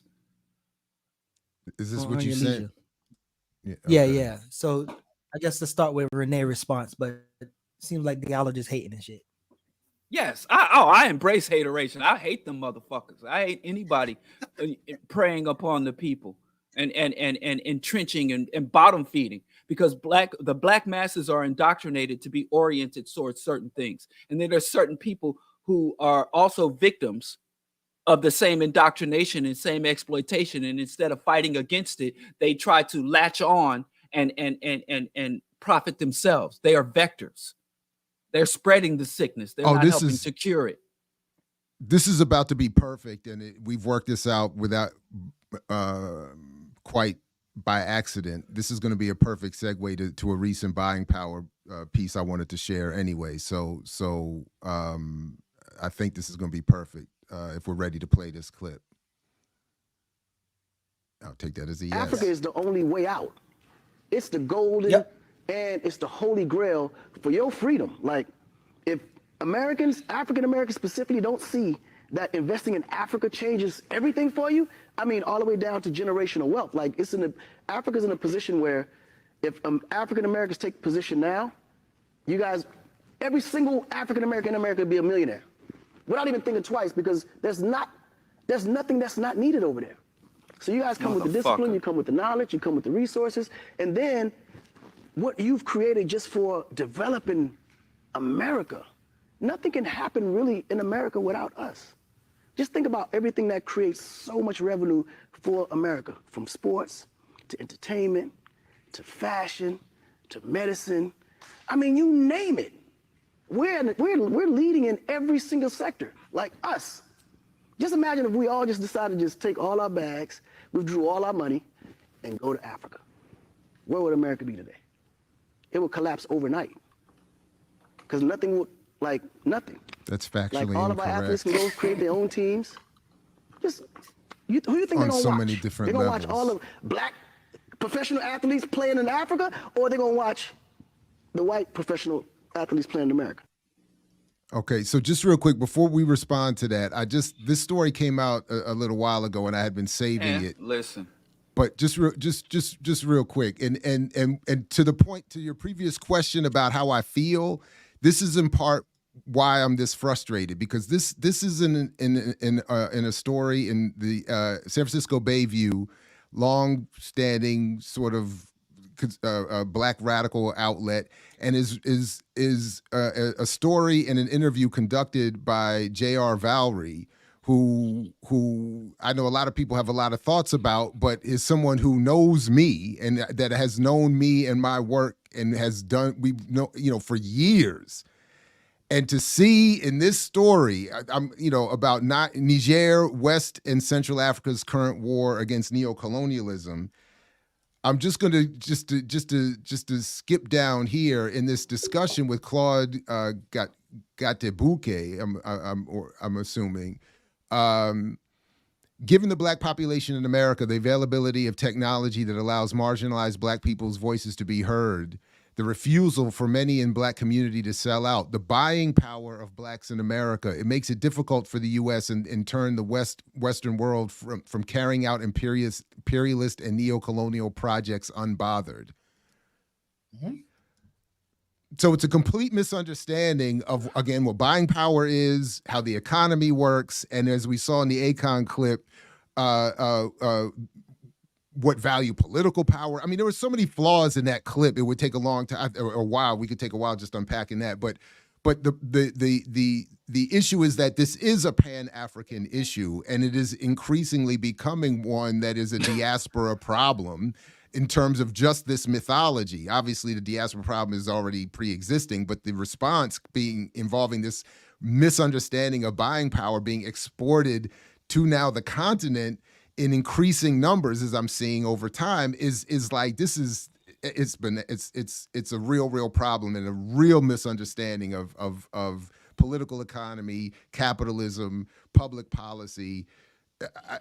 So he's saying all of that, and to the point of many, I'm sure, in our chat and our comrades associated, the African continent doesn't even control its own militaries. It doesn't control its own currencies. It doesn't control its own resources.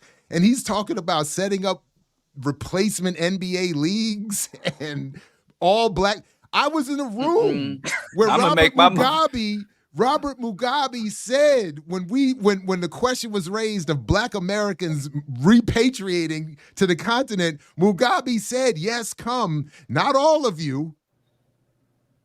But and part of his point was even in his relatively revolutionary condition, we don't have the capability. We don't have the resources, the political power. We don't have the military power. We can't accommodate the influx of 40 million black Americans with, in reality, varying degrees of actual wealth, actual capability, actual resources. If we stop paying rent, anyway. Stop paying our house notes, strong level of ego disease. If we stop eating, if we put every dime we have. Also, did anybody? I already know where my investment in Africa is going. Did anyone ask any Africans if they want that? Like, here you go. Like, what is this conversation another thing we're even having? Like, he's building a crypto utopia. He's building a crypto city. Yeah. So, what are you doing for Africa? Someone actually told me that when I criticized Akon. You can tell him you're doing the same thing Akon doing. Nothing. Nothing. I need to know. But if I had Akon money, I think I could get a better toupee than that. I know that. I know my lineup would be tighter than that. I had Akon. Ricky I had Ryan enough was money in the to chat build a laughing at the Wakanda. same thing. Where that hair came from? I don't. Is that really? InvestFest. Is this a known issue with him? I didn't know. Well, it's either a toupee or some say it's a hair transplant. We should need to change the show. Earn your lineup. He Dude, he could have meant that. Yes, Jacques, he could have meant not all of you, as in some of you are more trouble than it's worth. But I think the reality in the context of the broader conversation was the reality is, and even if he did mean that, the real reality is Zimbabwe or the continent itself is not in any political or economic or military or any condition to accept this fantasy influx of tens of millions of Black Americans. Even if every one of us showed up there with a pocket full of money and a brain full of talent and an intellect, first of all, we don't have the money. But anyway, even if we all had, who can get there? Yeah, I mean that's the other thing. Like, I mean, there's so many. a good portion of the Black population that can't even leave their zip code, much less like go anywhere else. I mean, and this whole conversation, it's so absurd. Like, you can't even organize and get communities together here, but you're going to organize a whole bunch of people who can't afford to pay rent, can't afford to live, can't afford to eat, can't afford anything to fly across. Like, and where that $1 million for each African American going to come from? Like, specifically, let's say we are the wisest, most keen investors. We just made that shit up. And every African American get $1 million. But the thing is, the Black masses will hear that and they'll start spending the money in their minds. Like it's really 40 million. Well, bottom feeding. Is that if I understood him and what I've seen elsewhere is that the and from others like this is the claim is that with the resources we are said to have, and that's why the article I brought up references buying power again. They're talking about it as if we're going to show up with $1 trillion that we have to invest in whatever their fantasy projects are. And that's why, remember, the context of this little brief IG exchange I had with 19 Keys was with our mutual associate or friend, someone at least we know, brother Diallo Kenyatta, who's in Ghana, right now on what I'm not sure exactly what the ventures are, but it seems to involve a lot of business and building with 19 Keys. So I'm already, unmoved.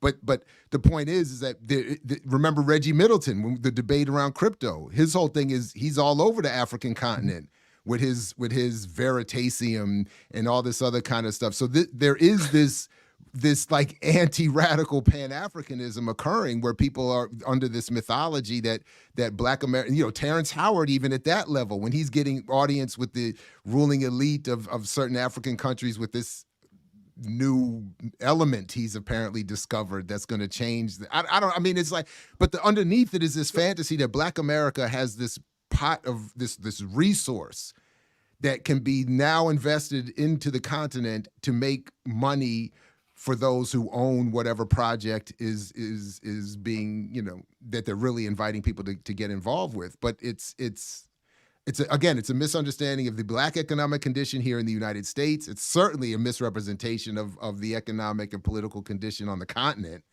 But I mean, damn.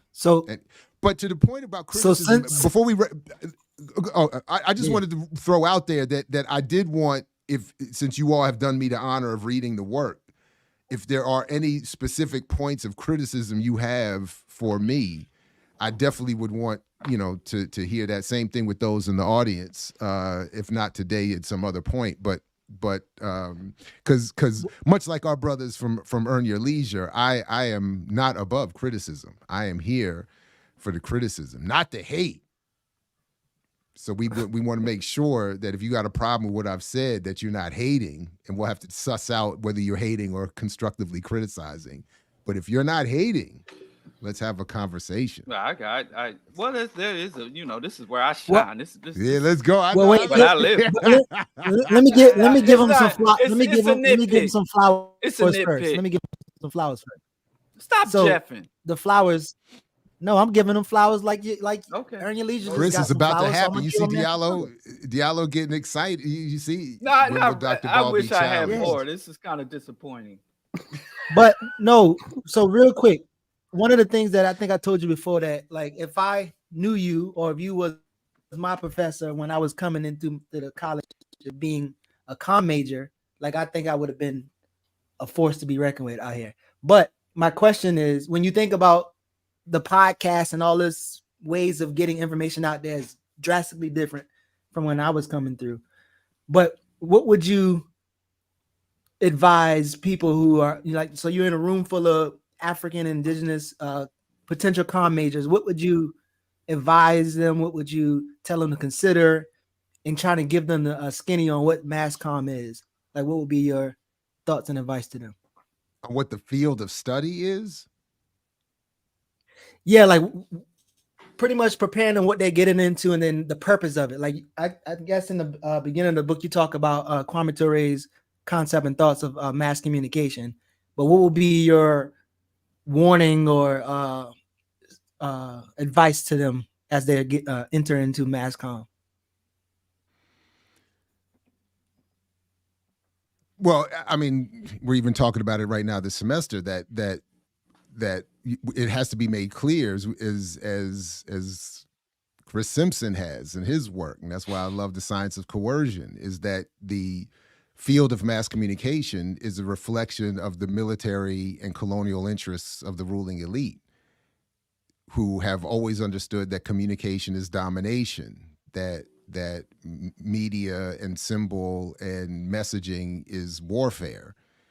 And in the language of Jen Easterly today, it's about establishing and arranging the cognitive infrastructure of the population. So they should be aware that they're engaged in something that's far more than just some silly discussion of entertainment or TV or, social media. It is about understanding conflict, colonialism, capitalism, warfare.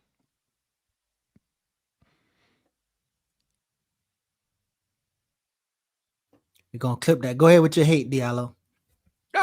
It's not really hate, but it's just a disappointment, I have to say. Let down and anticlimactic.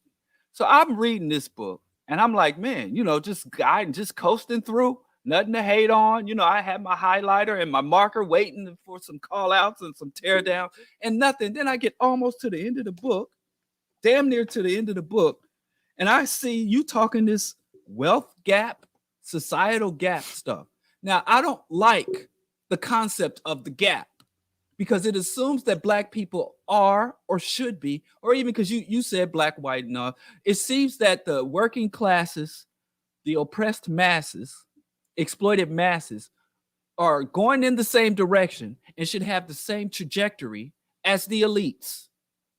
So the concept of the gap, that's another thing like investment and giving back that maybe I can understand from understanding what you said in the context of what you said, that you're not saying what generally people say about the gaps, but using that terminology and closing gaps. And why and how, what would a closed gap look like? What would a world where the gap between whites and blacks was closed? The gap between the have and the have-nots are closed. And we never talk about them regressing towards us. It's always us advancing towards them. What would a world of closed gaps look like?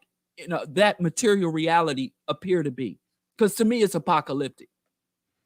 No, I agree. So before I go into maybe it's not necessary, some long answer, the short answer is, again, you're right. And you're pointing to a major, I admit, a contradiction in my own politics and I think in the work itself. From the beginning of this project, I intentionally was trying to and I admit this. So I'm here for the criticism of this, that I was trying to suppress as much as I thought possible my actual analysis in politics and, to your point here, the logical conclusions that I think need to be reached, because I just wanted this small book to get the focus of a non-radical audience on the argument around buying power. And in my experience, I keep saying my experience has been, when my actual politics come up, the point of buying power gets lost underneath this.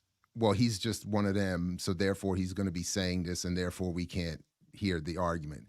So I because you're right, it is apocalyptic. This current world has to end if that gap is to actually close. I mean, or maybe I guess the safest way or the softest way of maybe putting it is that we would have to have some sort of socialist society.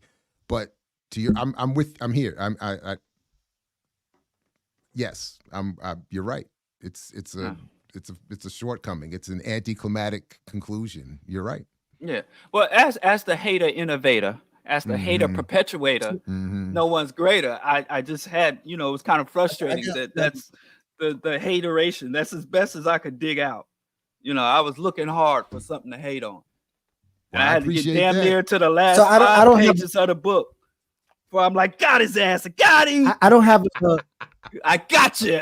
I don't have a hate per se, but I do have I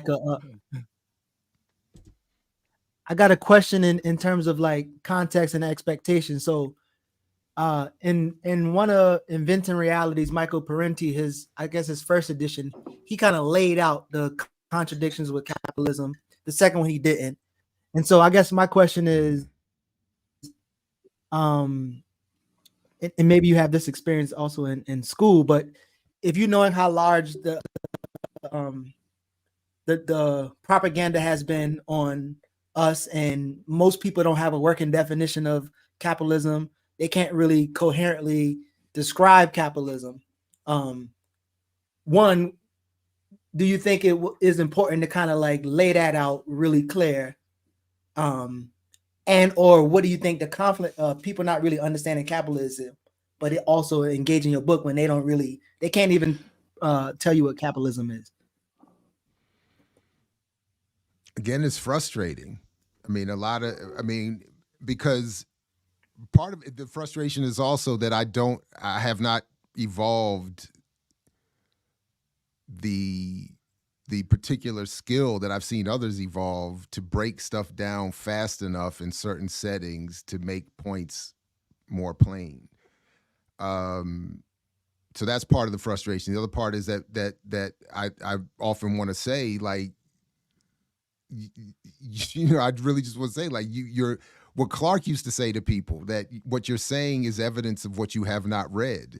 It's just obvious you've never tried to study any of these economic systems and or even investigate your own claims about buying power or banking, or it's like you haven't done any of the work.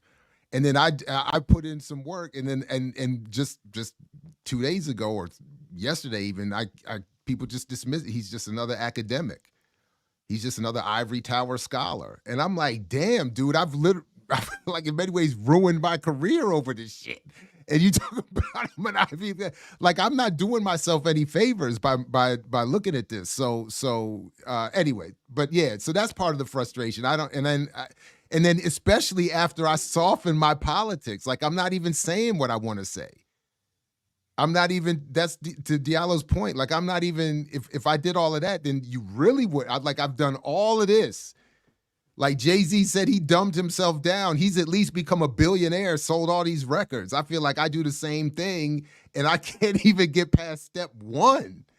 Anyway, so that's sometimes frustrating. So I know you don't get into ancestral spiritual stuff, but when you quote George Jackson on page 12, if he had been here today in this time with all this shit going on, like, what would you think be his position, words, thoughts, critique, or whatever? Him even maybe not even being a solid, like, what would George Jackson say today? Put down Jared's soft ass book. Kill them all. Like, why did you just have me? I honestly feel like he would say what I quoted him as saying. Like, he already got this. He already got it right. He was like, I already broke this down in 2 sentences 50 years ago.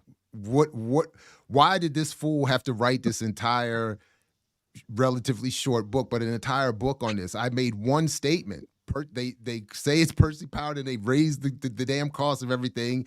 It's a hustle. Let's move on because it's capitalism. Now, so that's what I think he'd be saying. Like, I'm not. It's like, put it down.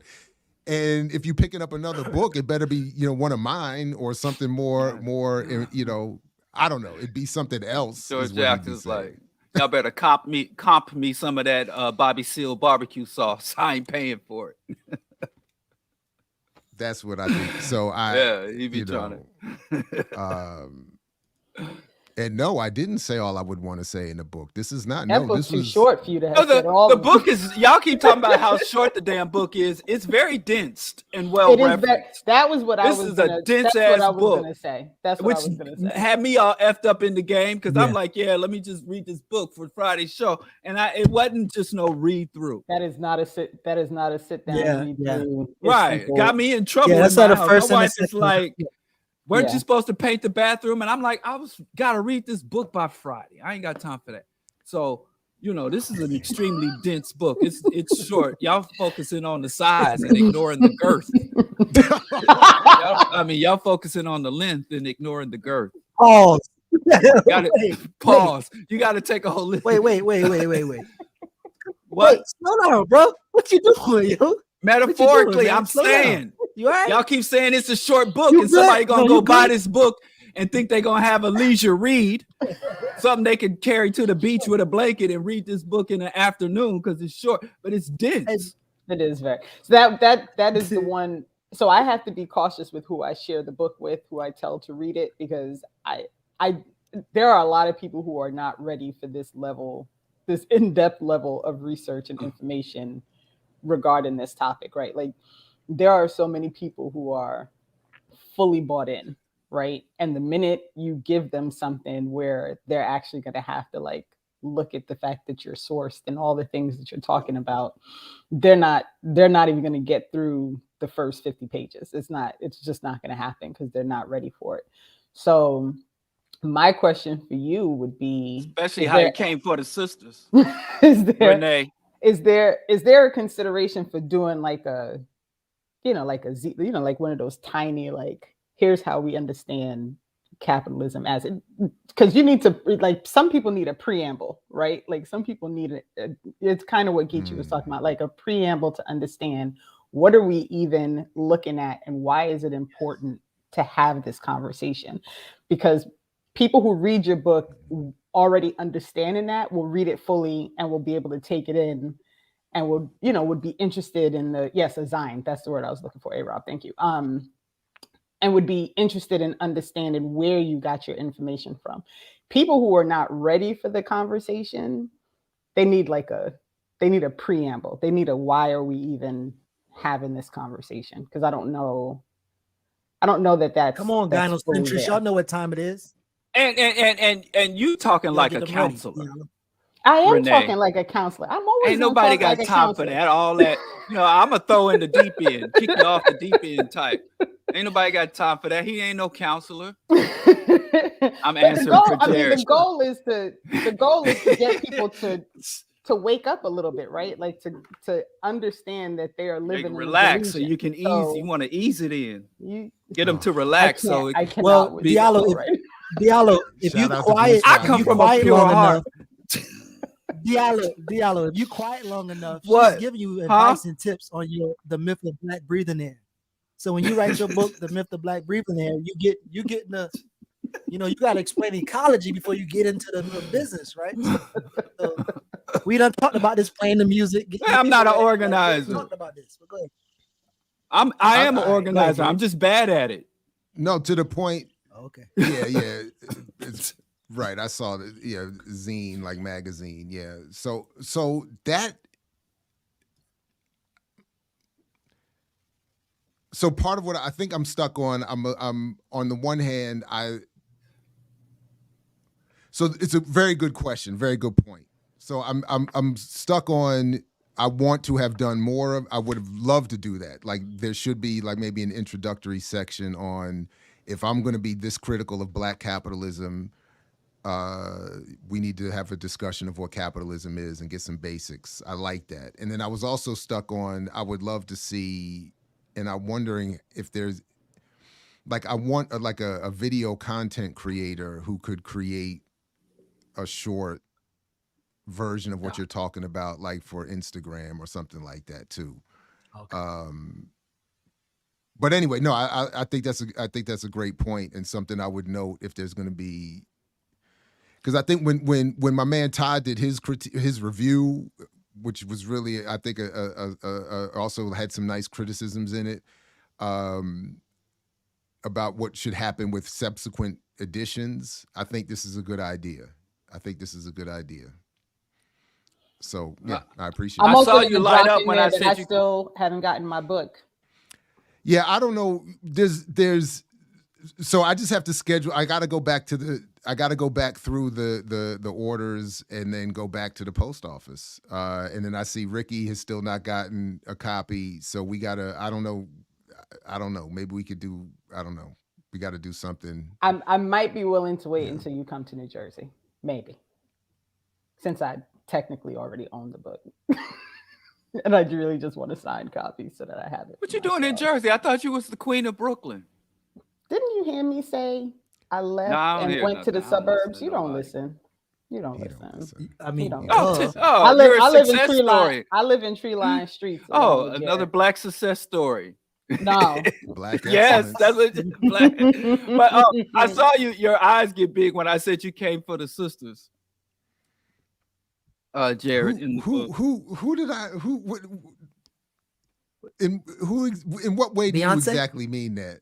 Page 90. What I see what you said? You telling black women's business. What hold on, let me get my page 90. Last paragraph on page 90.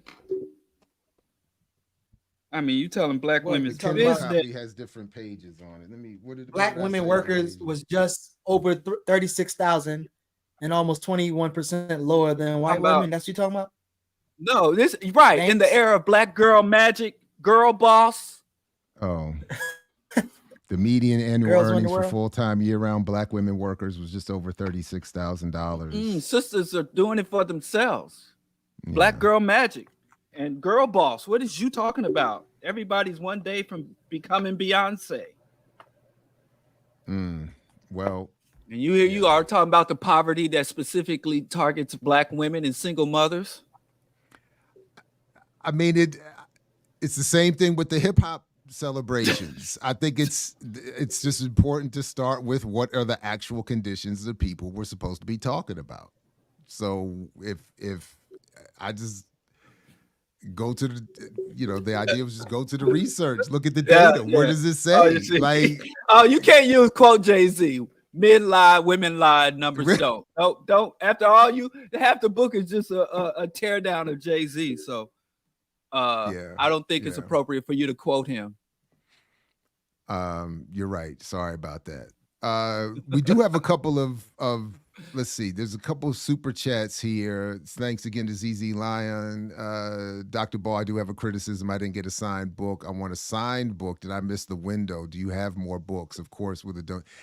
No, you don't. First of all, you've donated plenty. I have plenty more books. So first of all, yes, I'm trying to move these books, but artificial scarcity.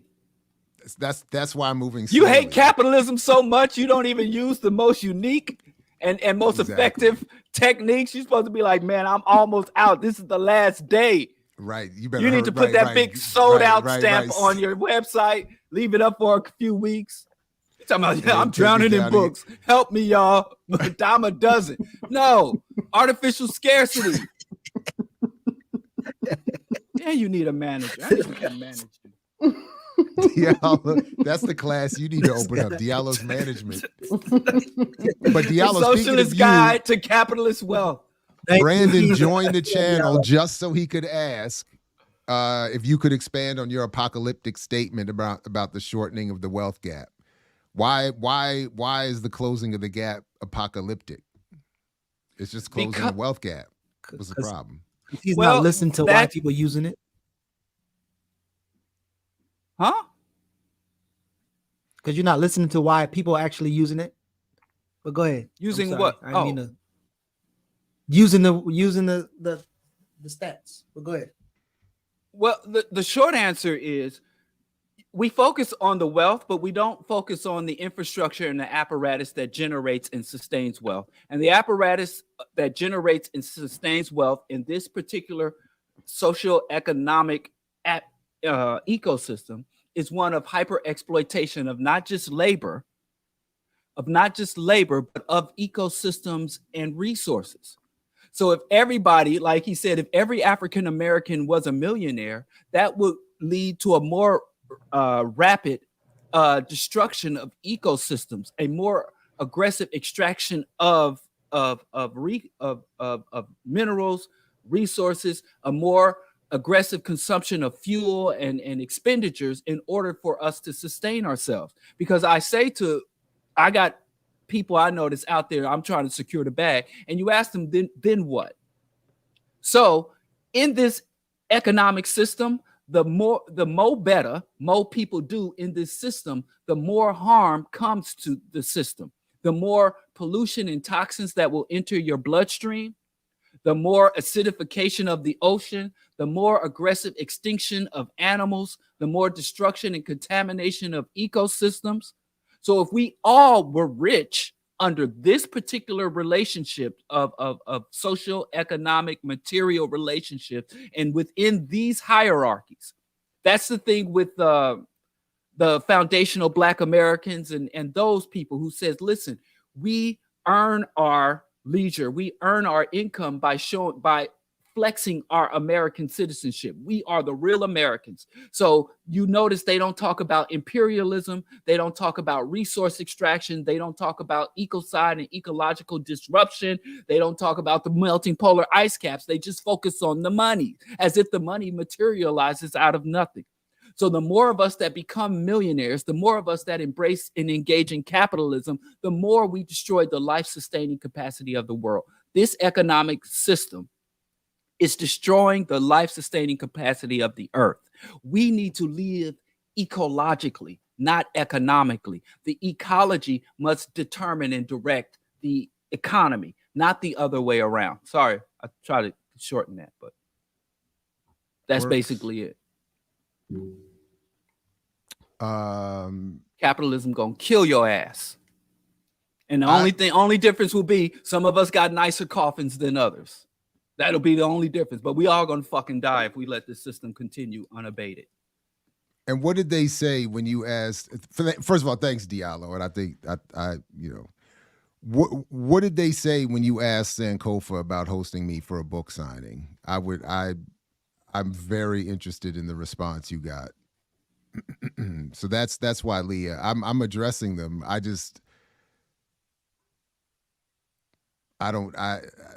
There's a history there, so I'm not sure. That's why, but anyway, I'd be very interested to know. Yes, I have a golden mic, and the laptop, everything is donated by my listeners. So I don't know if my listeners be wanting me to shout them out or talk to them. But these are some of my listeners got good jobs, and I don't know if they want to be publicly associated with me. But yes, this mic was donated by one of my listeners. This computer that I'm talking to y'all on was also contributed by my listeners. So this is contributions, not investments. These are contributions. Word is Diallo has his own little cult going. So his own big time following. So and to those who are saying they don't see it in the show description, it's right there. If you the link to the where you can get copies of the book is right there. It's literally the first link in the show description. So so please, and I appreciate it. And then I do know there's a couple of efforts being made to have DC, Maryland, Baltimore area in-person events, and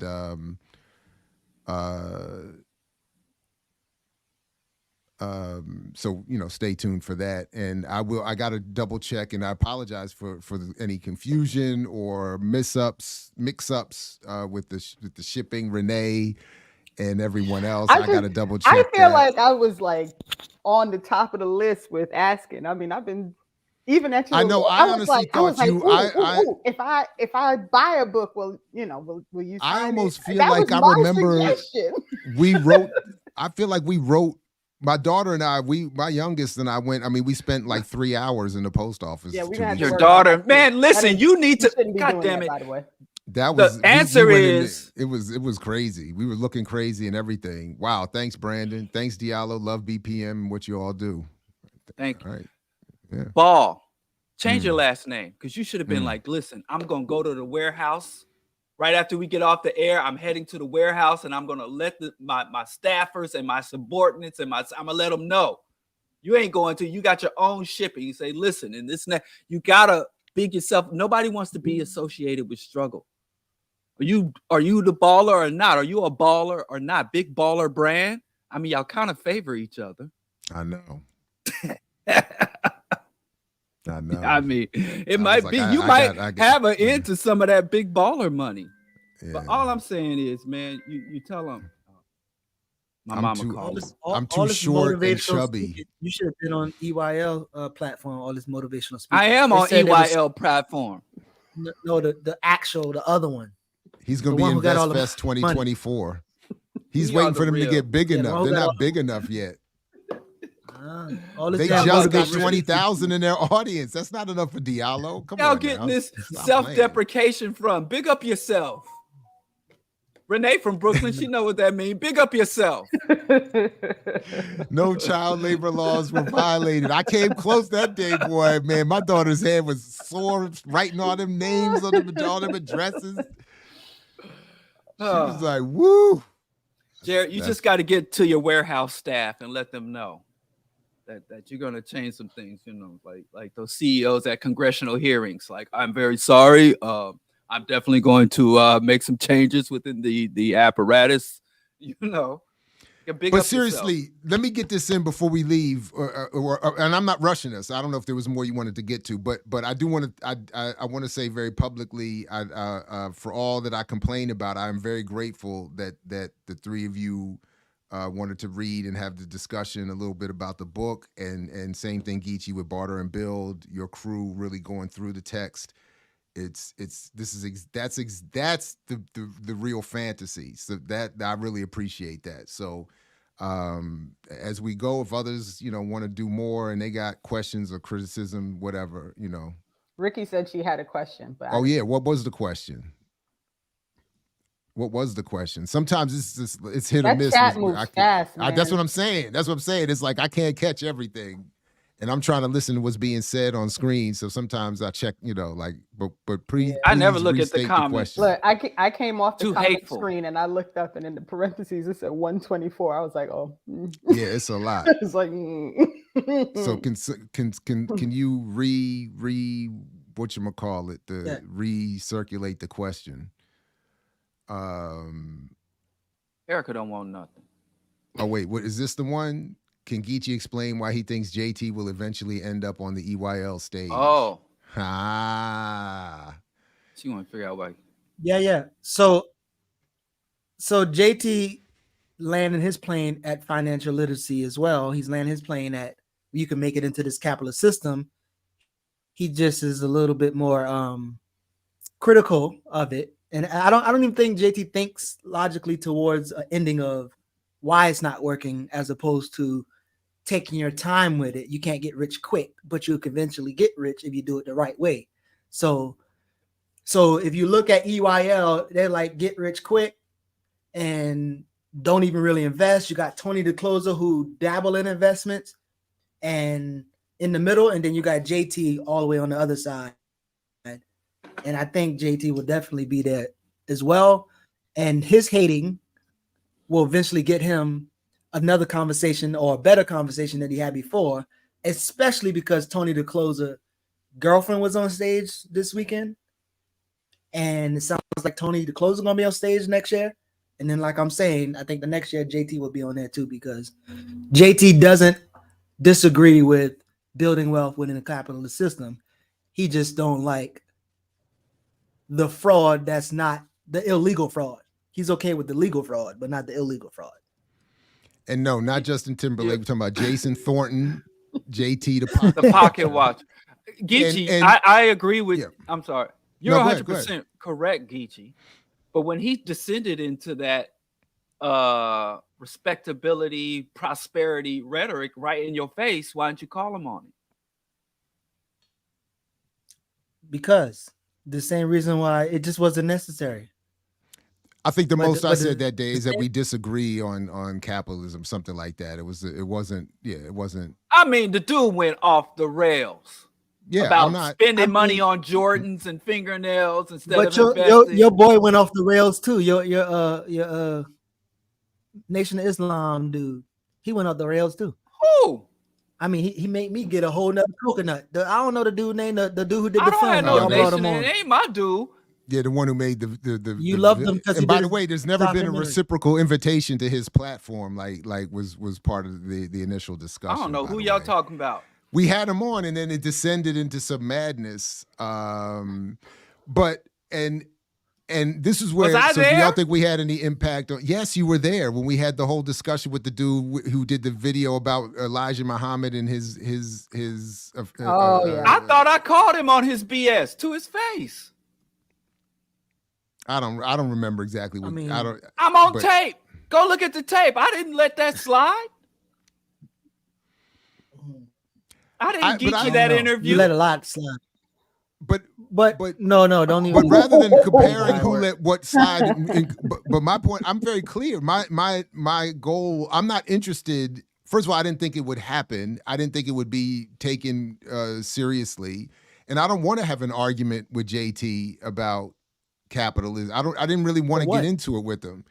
And no, to Ricky's question, I don't think I've had any impact. I did email him and send him a free PDF of the book. He never responded. And his argument is so yes, Geechee is exactly right. That I think you've made a strong prediction here. Remember when the EYL, when the Earn Your Leisure boys ran up on JT in LA a couple years ago, their argument with him was their defense against his criticism, which was that you are platforming frauds.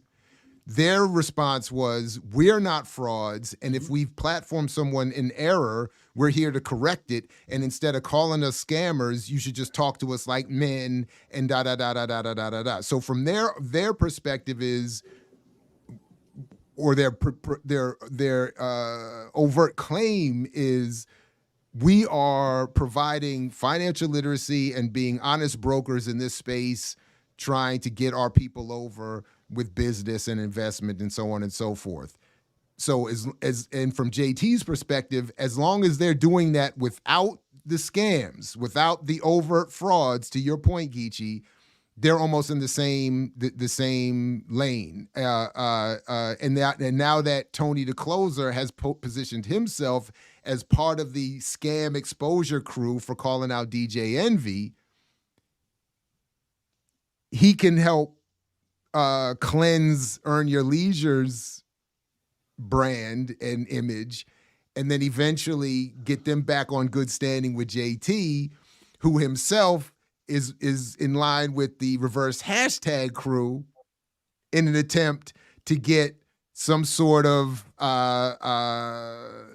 black capitalist bourgeois space and lane, and then maybe an avenue for reparations. I don't know. He hasn't gone that far yet. I haven't heard JT really talk too much about reparations yet, but he's in their lane. They're in they claim that equal space of with the reverse hashtaggers, that is, of providing black people with an honest assessment and way to engage capitalism to the benefit of us all, and that if we do that, we can all benefit. Is again one of the major flaws of their argument. But that's so yeah. Anyway, I think you're right. I think it's a good prediction. I have an unearned reputation.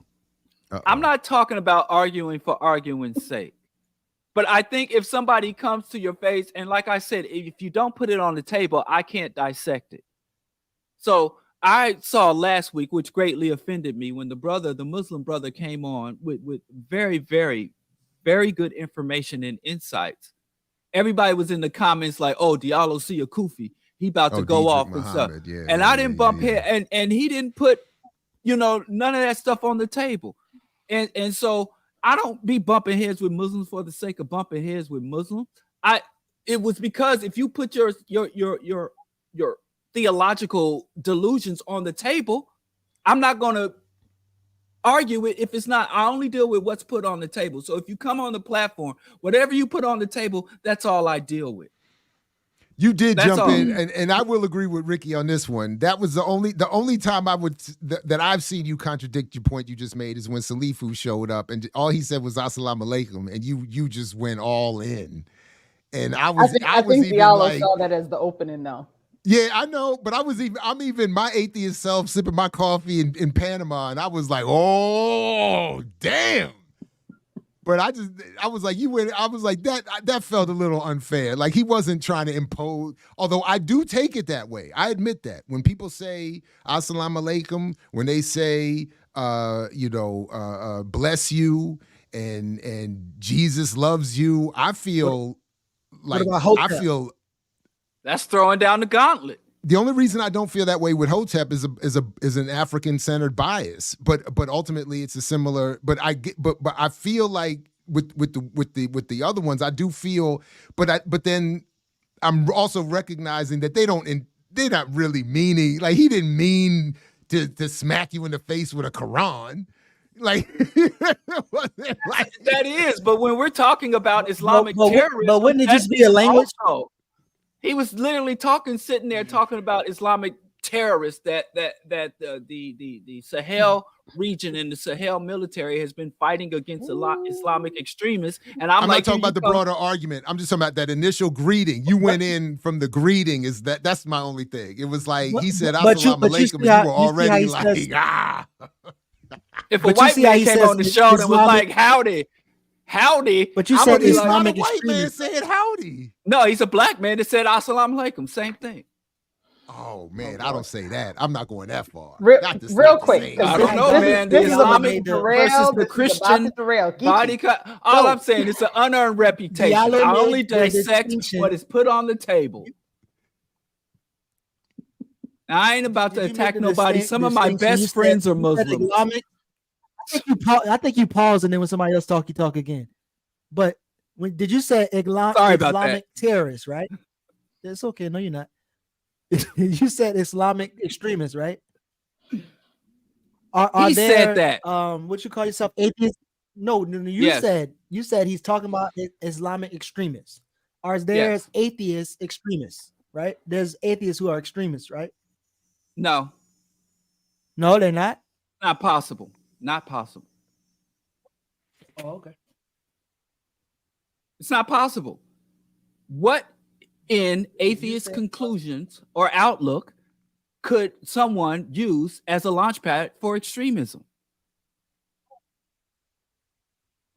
Tell me. You're asking me. I say no. I mean, point them out. Because call them out. Because it seems like not all atheists have the same political line, just as well as not all Muslims have the same. Atheism isn't a political line. So how are you going to have an atheistic political line? You can't. No, I said that's where But Geechee, that's where I would agree with Diallo. You can't. I think that's a false equivalence. Islam has a specific doctrine and a specific set of claims that if you claim to be a Muslim, you are supposed to. Isn't that different? Atheism doesn't have that. But even with different sects, there is still a set of guidelines and at least an overarching belief in Allah and the Quran, whereas atheism is just simply there's a not belief, a not acceptance of theism.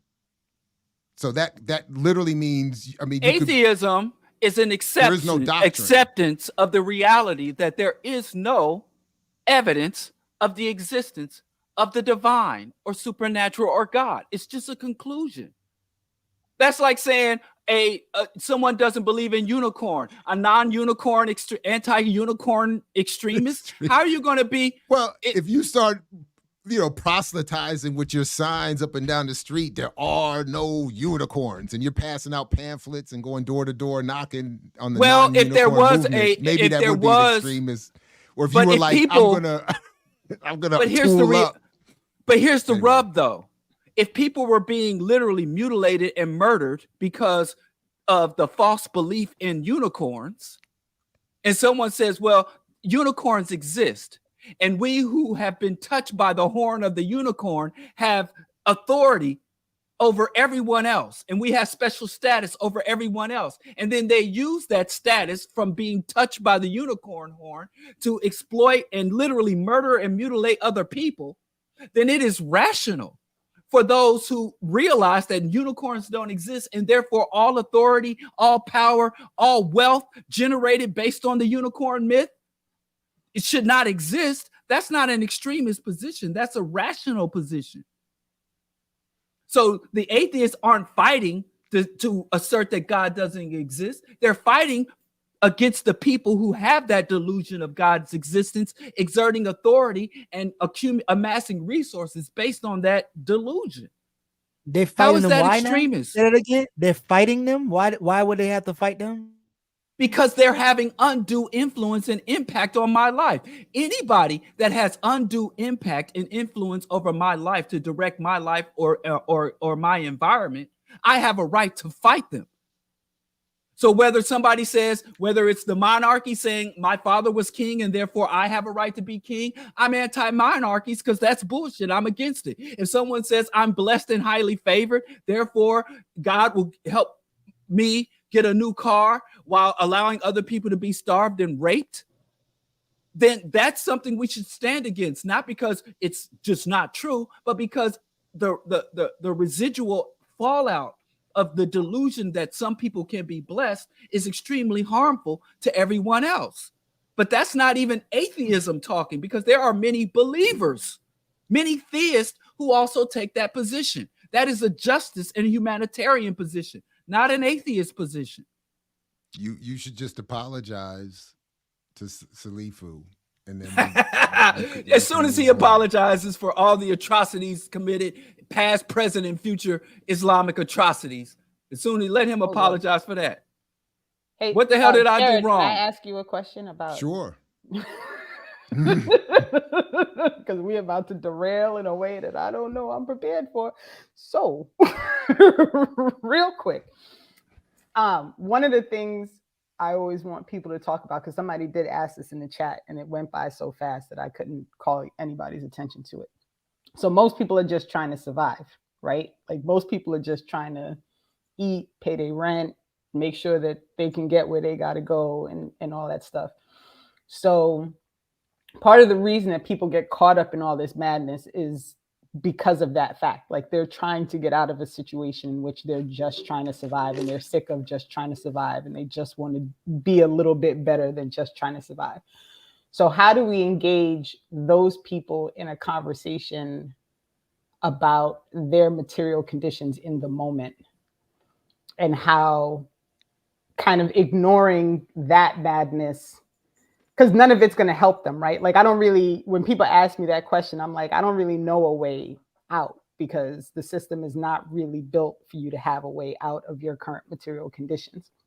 So how do you engage with people who are really just trying to, it was you, everything is politics, thank you. How do you engage with people who are like, man, I'm just trying, like, I don't want to live like this anymore. Like, how do we get to that place where I'm not, I'm not in the struggle? I mean, it's a good question. And sometimes, honestly, I think, and I know this, it's dangerous to do this, but anecdotally about my own experience. And when I've been at my most desperate, I would not have wanted anyone to come to me and tell me that I'm in that position because of my own financial illiteracy. And if I took my 2 pennies and invest, and I'm like, I literally don't have any money. I don't even have a place to take a shower. So like, what would I have would want? I literally think like, what would I have then wanted someone to tell me as a response to the situation? And the best I could think that would not have me sent off into some violent rage would just to be what I say here. Look, I don't know what to tell you. I don't have an answer for you, other than to say, try to find others in a similar position, condition, with a worldview, and build with them. But in terms of like other than the immediate, if you need a place to stay or you need some food, we can work on that. Like whether there's the legal, above board shelters and all that, or we're gonna go do what I ended up doing and get caught for. And then like I'm, in other words, I'm down for whatever. But I just don't want to contribute to. I don't have an answer, so I don't want to go to anyone and say, in addition to not having an answer, I'm going to give you some fantasy about your condition being the result of your own ignorance or your own poor choices, or that you could somehow fix all of this on your own by taking what nothing you have and turning it into something by some fantasy, or signing up for my course or buying my book or watching my YouTube. Like, I'm not going to tell you all of that. So if you're going to ask me, I'm going to do the best I can to organize an argument that says this is why you're really broke. And the only way that we have out is if we work together and do something that we do something that comes out of organized space. Okay. But I really agree. don't know. I honestly don't know. It's a hard conversation because that's what people end up saying. Like, people are broke, people are struggling, people are having a hard time. Like, this show is great, but I have a computer and internet, right? So I can access it. Not everybody has that, right? So I think that's the part of the conversation that I find that a lot of people aren't having with regular people, right? Like, yeah, don't pay attention to all that nonsense because that's not going to help you. But then the second question is, okay, well, what's going to help me? And that's always the part that's missing. And, Ricky brought up mutual aid, which is, it's of course turning into a disaster depending on who's telling you it's mutual aid. But, and the same thing with what Diallo said about like, contributing positively to your community, like helping people find ways within their own spaces that they can find means to contribute and receive and all those things so that they can, but it's the system is just simply not set up to allow for that. What I do know 100%, when I was at my material lowest, if someone had showed me that EYL drip video, I would have lost it. I would have absolutely lost it. Yep. So if they, it could have gone. I would have completely had an inappropriate reaction. Yep. And yeah, like I feel it now. I'm like starting to sweat now. Like I would have been furious. So what I would have wanted to hear is, and needed to hear probably is, we need to get you a meal. We definitely need to get you a shower.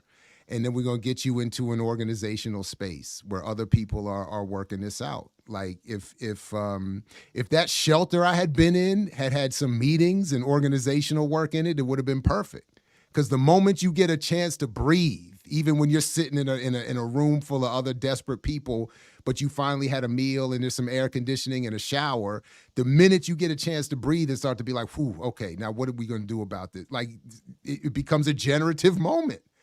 And it's like, sometimes that it goes the wrong way, but it can be a really positive generative moment. So that's what I would have wanted to hear and would want to say, but I really don't know, man.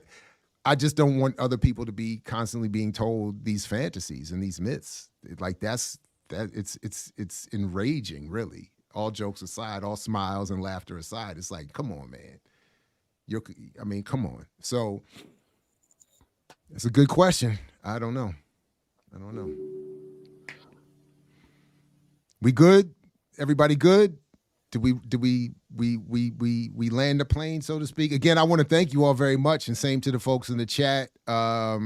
Please do, for those still looking to get their copies, if you already sent in the money, please bear with me, and we'll work on following up. Maybe even this weekend. I think we got a window of time I can go this weekend and look into it, and stay tuned for other events and ways to get copies in real life. Anything else anybody on here want to let us know about? Not to let you know about, but I'm going to make the suggestion that you do a book thing like you do with other books for your book, and do a section by section reading and conversation with your audience. Oh. Okay. I think. Okay. I think that would be. I never even thought about all the video content and all the stuff we think about that I think about. That okay, it's done. Right on. I'll set that up and we'll get it going. I'll be at the African Arts Festival this afternoon. So, and today's a free day.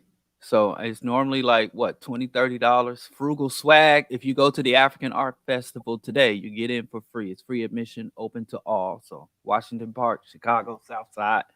So I will be at the African Arts Festival all afternoon. So all right, what's happening at the Wharf on Sunday, Kevin?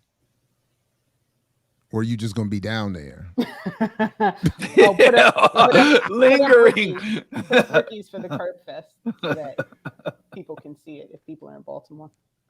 Oh, right. Am I coming outside? I don't know. I got to check on the family schedule, to be perfectly honest. I honestly don't know.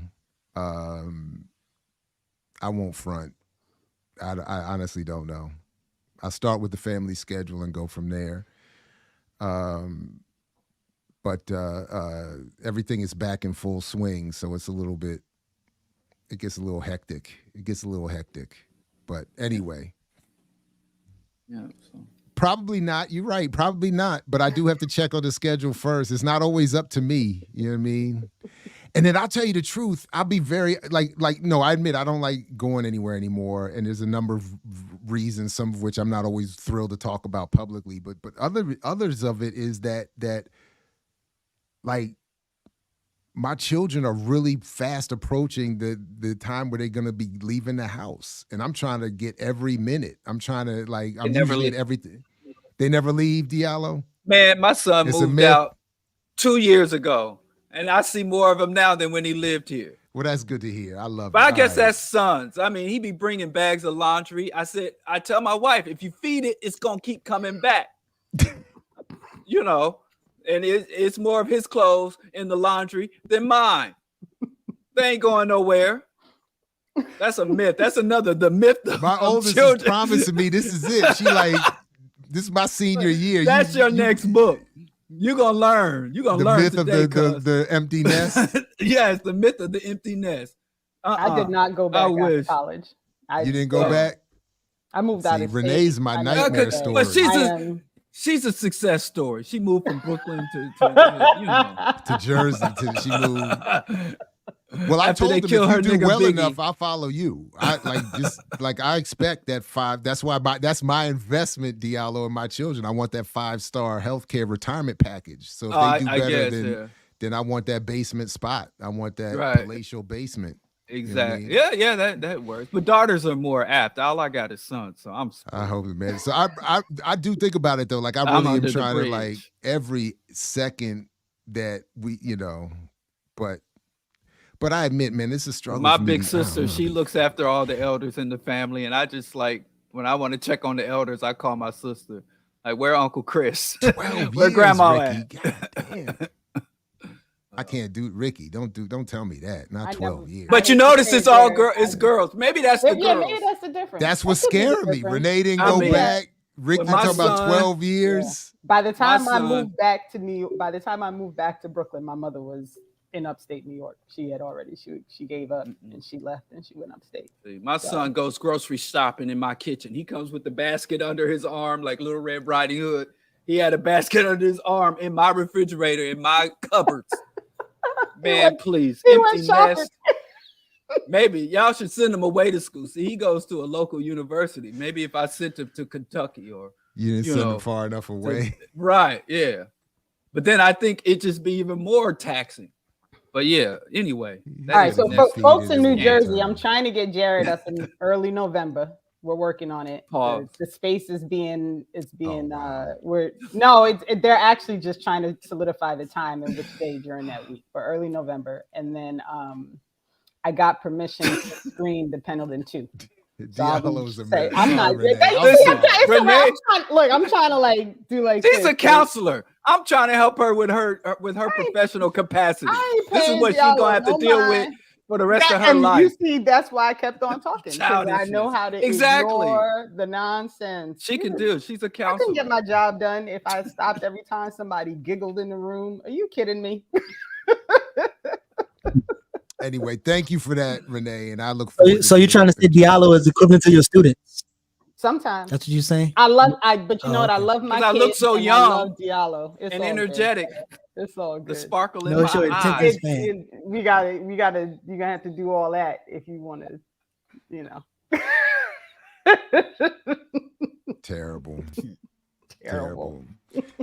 I don't know exactly what's coming up on the platform. It's because I don't have the Lord to regulate. I wish the Lord hasn't. It's never gonna end. You just gotta talk, Jared. You just gotta keep talking. Gotta keep talking. You just gotta keep going.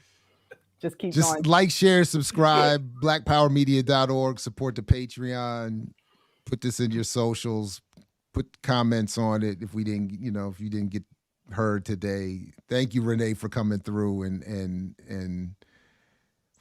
doing the best you could. I mean, you did the best you could today. You know, it's a lot. It's just a lot. I really enjoy being on here. I do. I wish I didn't have like a regular day job because it's gonna make mornings real hard in about 3 days. But I'm gonna do what I can when I can. As long as I'm invited and I can make it work, I'll be here. Open invitation. That's it. Open invitation. We just expand the circle. And work harder. Earn your leisure. I didn't send you anything because I thought Jared told you we was only talking about 2 things. So that's why I didn't say anything. So my bad. Oh, I got you. He did give me that information. That is correct. I gave the basics, but we still need that Geechee. It's not official until the Geechee run. I know. I was used to the laid out email that I didn't do a runner show. Yeah, I didn't lay it out like that. I just said, Renee, come on, here's a link. Latif has been in the chat all morning going, tell them kids to stay out your office till 10 a.m. That all sounds good until there's like a kid out there crying and acting crazy. It's tough, man. Like I go in some mornings and nothing's happening, and I go in some mornings and it's like there's a fire happening outside the building and we all trying to put the flames out. So it just depends on the day. I can try. Oh, happy early birthday, Shirley. Happy birthday, Shirley. Happy birthday, Shirley. Even though you look, Geechee the only one that didn't say happy birthday, and you the one that says that I bully and abuse him the whole time. I was going to say earn your leisure, Shirley. See, Shirley defends you and claims I bully you, and then you didn't even say happy birthday. That's why I'm glad the real Geechee gets exposed from time to time. I mean, not you. I don't think you bully me. I think this guy Diallo attempts to bully somebody, but he don't know. I ain't about to. I don't. Happy birthday, Shirley. It's the only way you get you some money. Too late. She's gone. She didn't hear it. She's gone. And happy belated to Hood Communist. Let me tell you something. That outlet, like some of Ricky's write-ins and some that is no joke. If people not reading that, they got to get on that. Shout out to the communists, especially Diallo. I bet you would apologize to Sleef if he read his work. Okay, I'll go read his work. I don't know where communists, Hood Communists, can fit with Islam. Which I still think is I've always thought Hood Communist is one of the dopest names, but I didn't, I've always thought that was a very dope name, very, very attractive branding. So happy belated birthday. Yeah. All right, good people. Peace. All right. To fight for it, like Fred Hampton used to say. Catch everyone next time here at Earn Your Liberation. Make sure you like, share, subscribe, blackpowermedia.org. Make sure you got the bell rung so you don't miss all the stuff that's coming. Thanks, everybody. All right. Peace. Have a good weekend. Peace. You got to earn your liberation.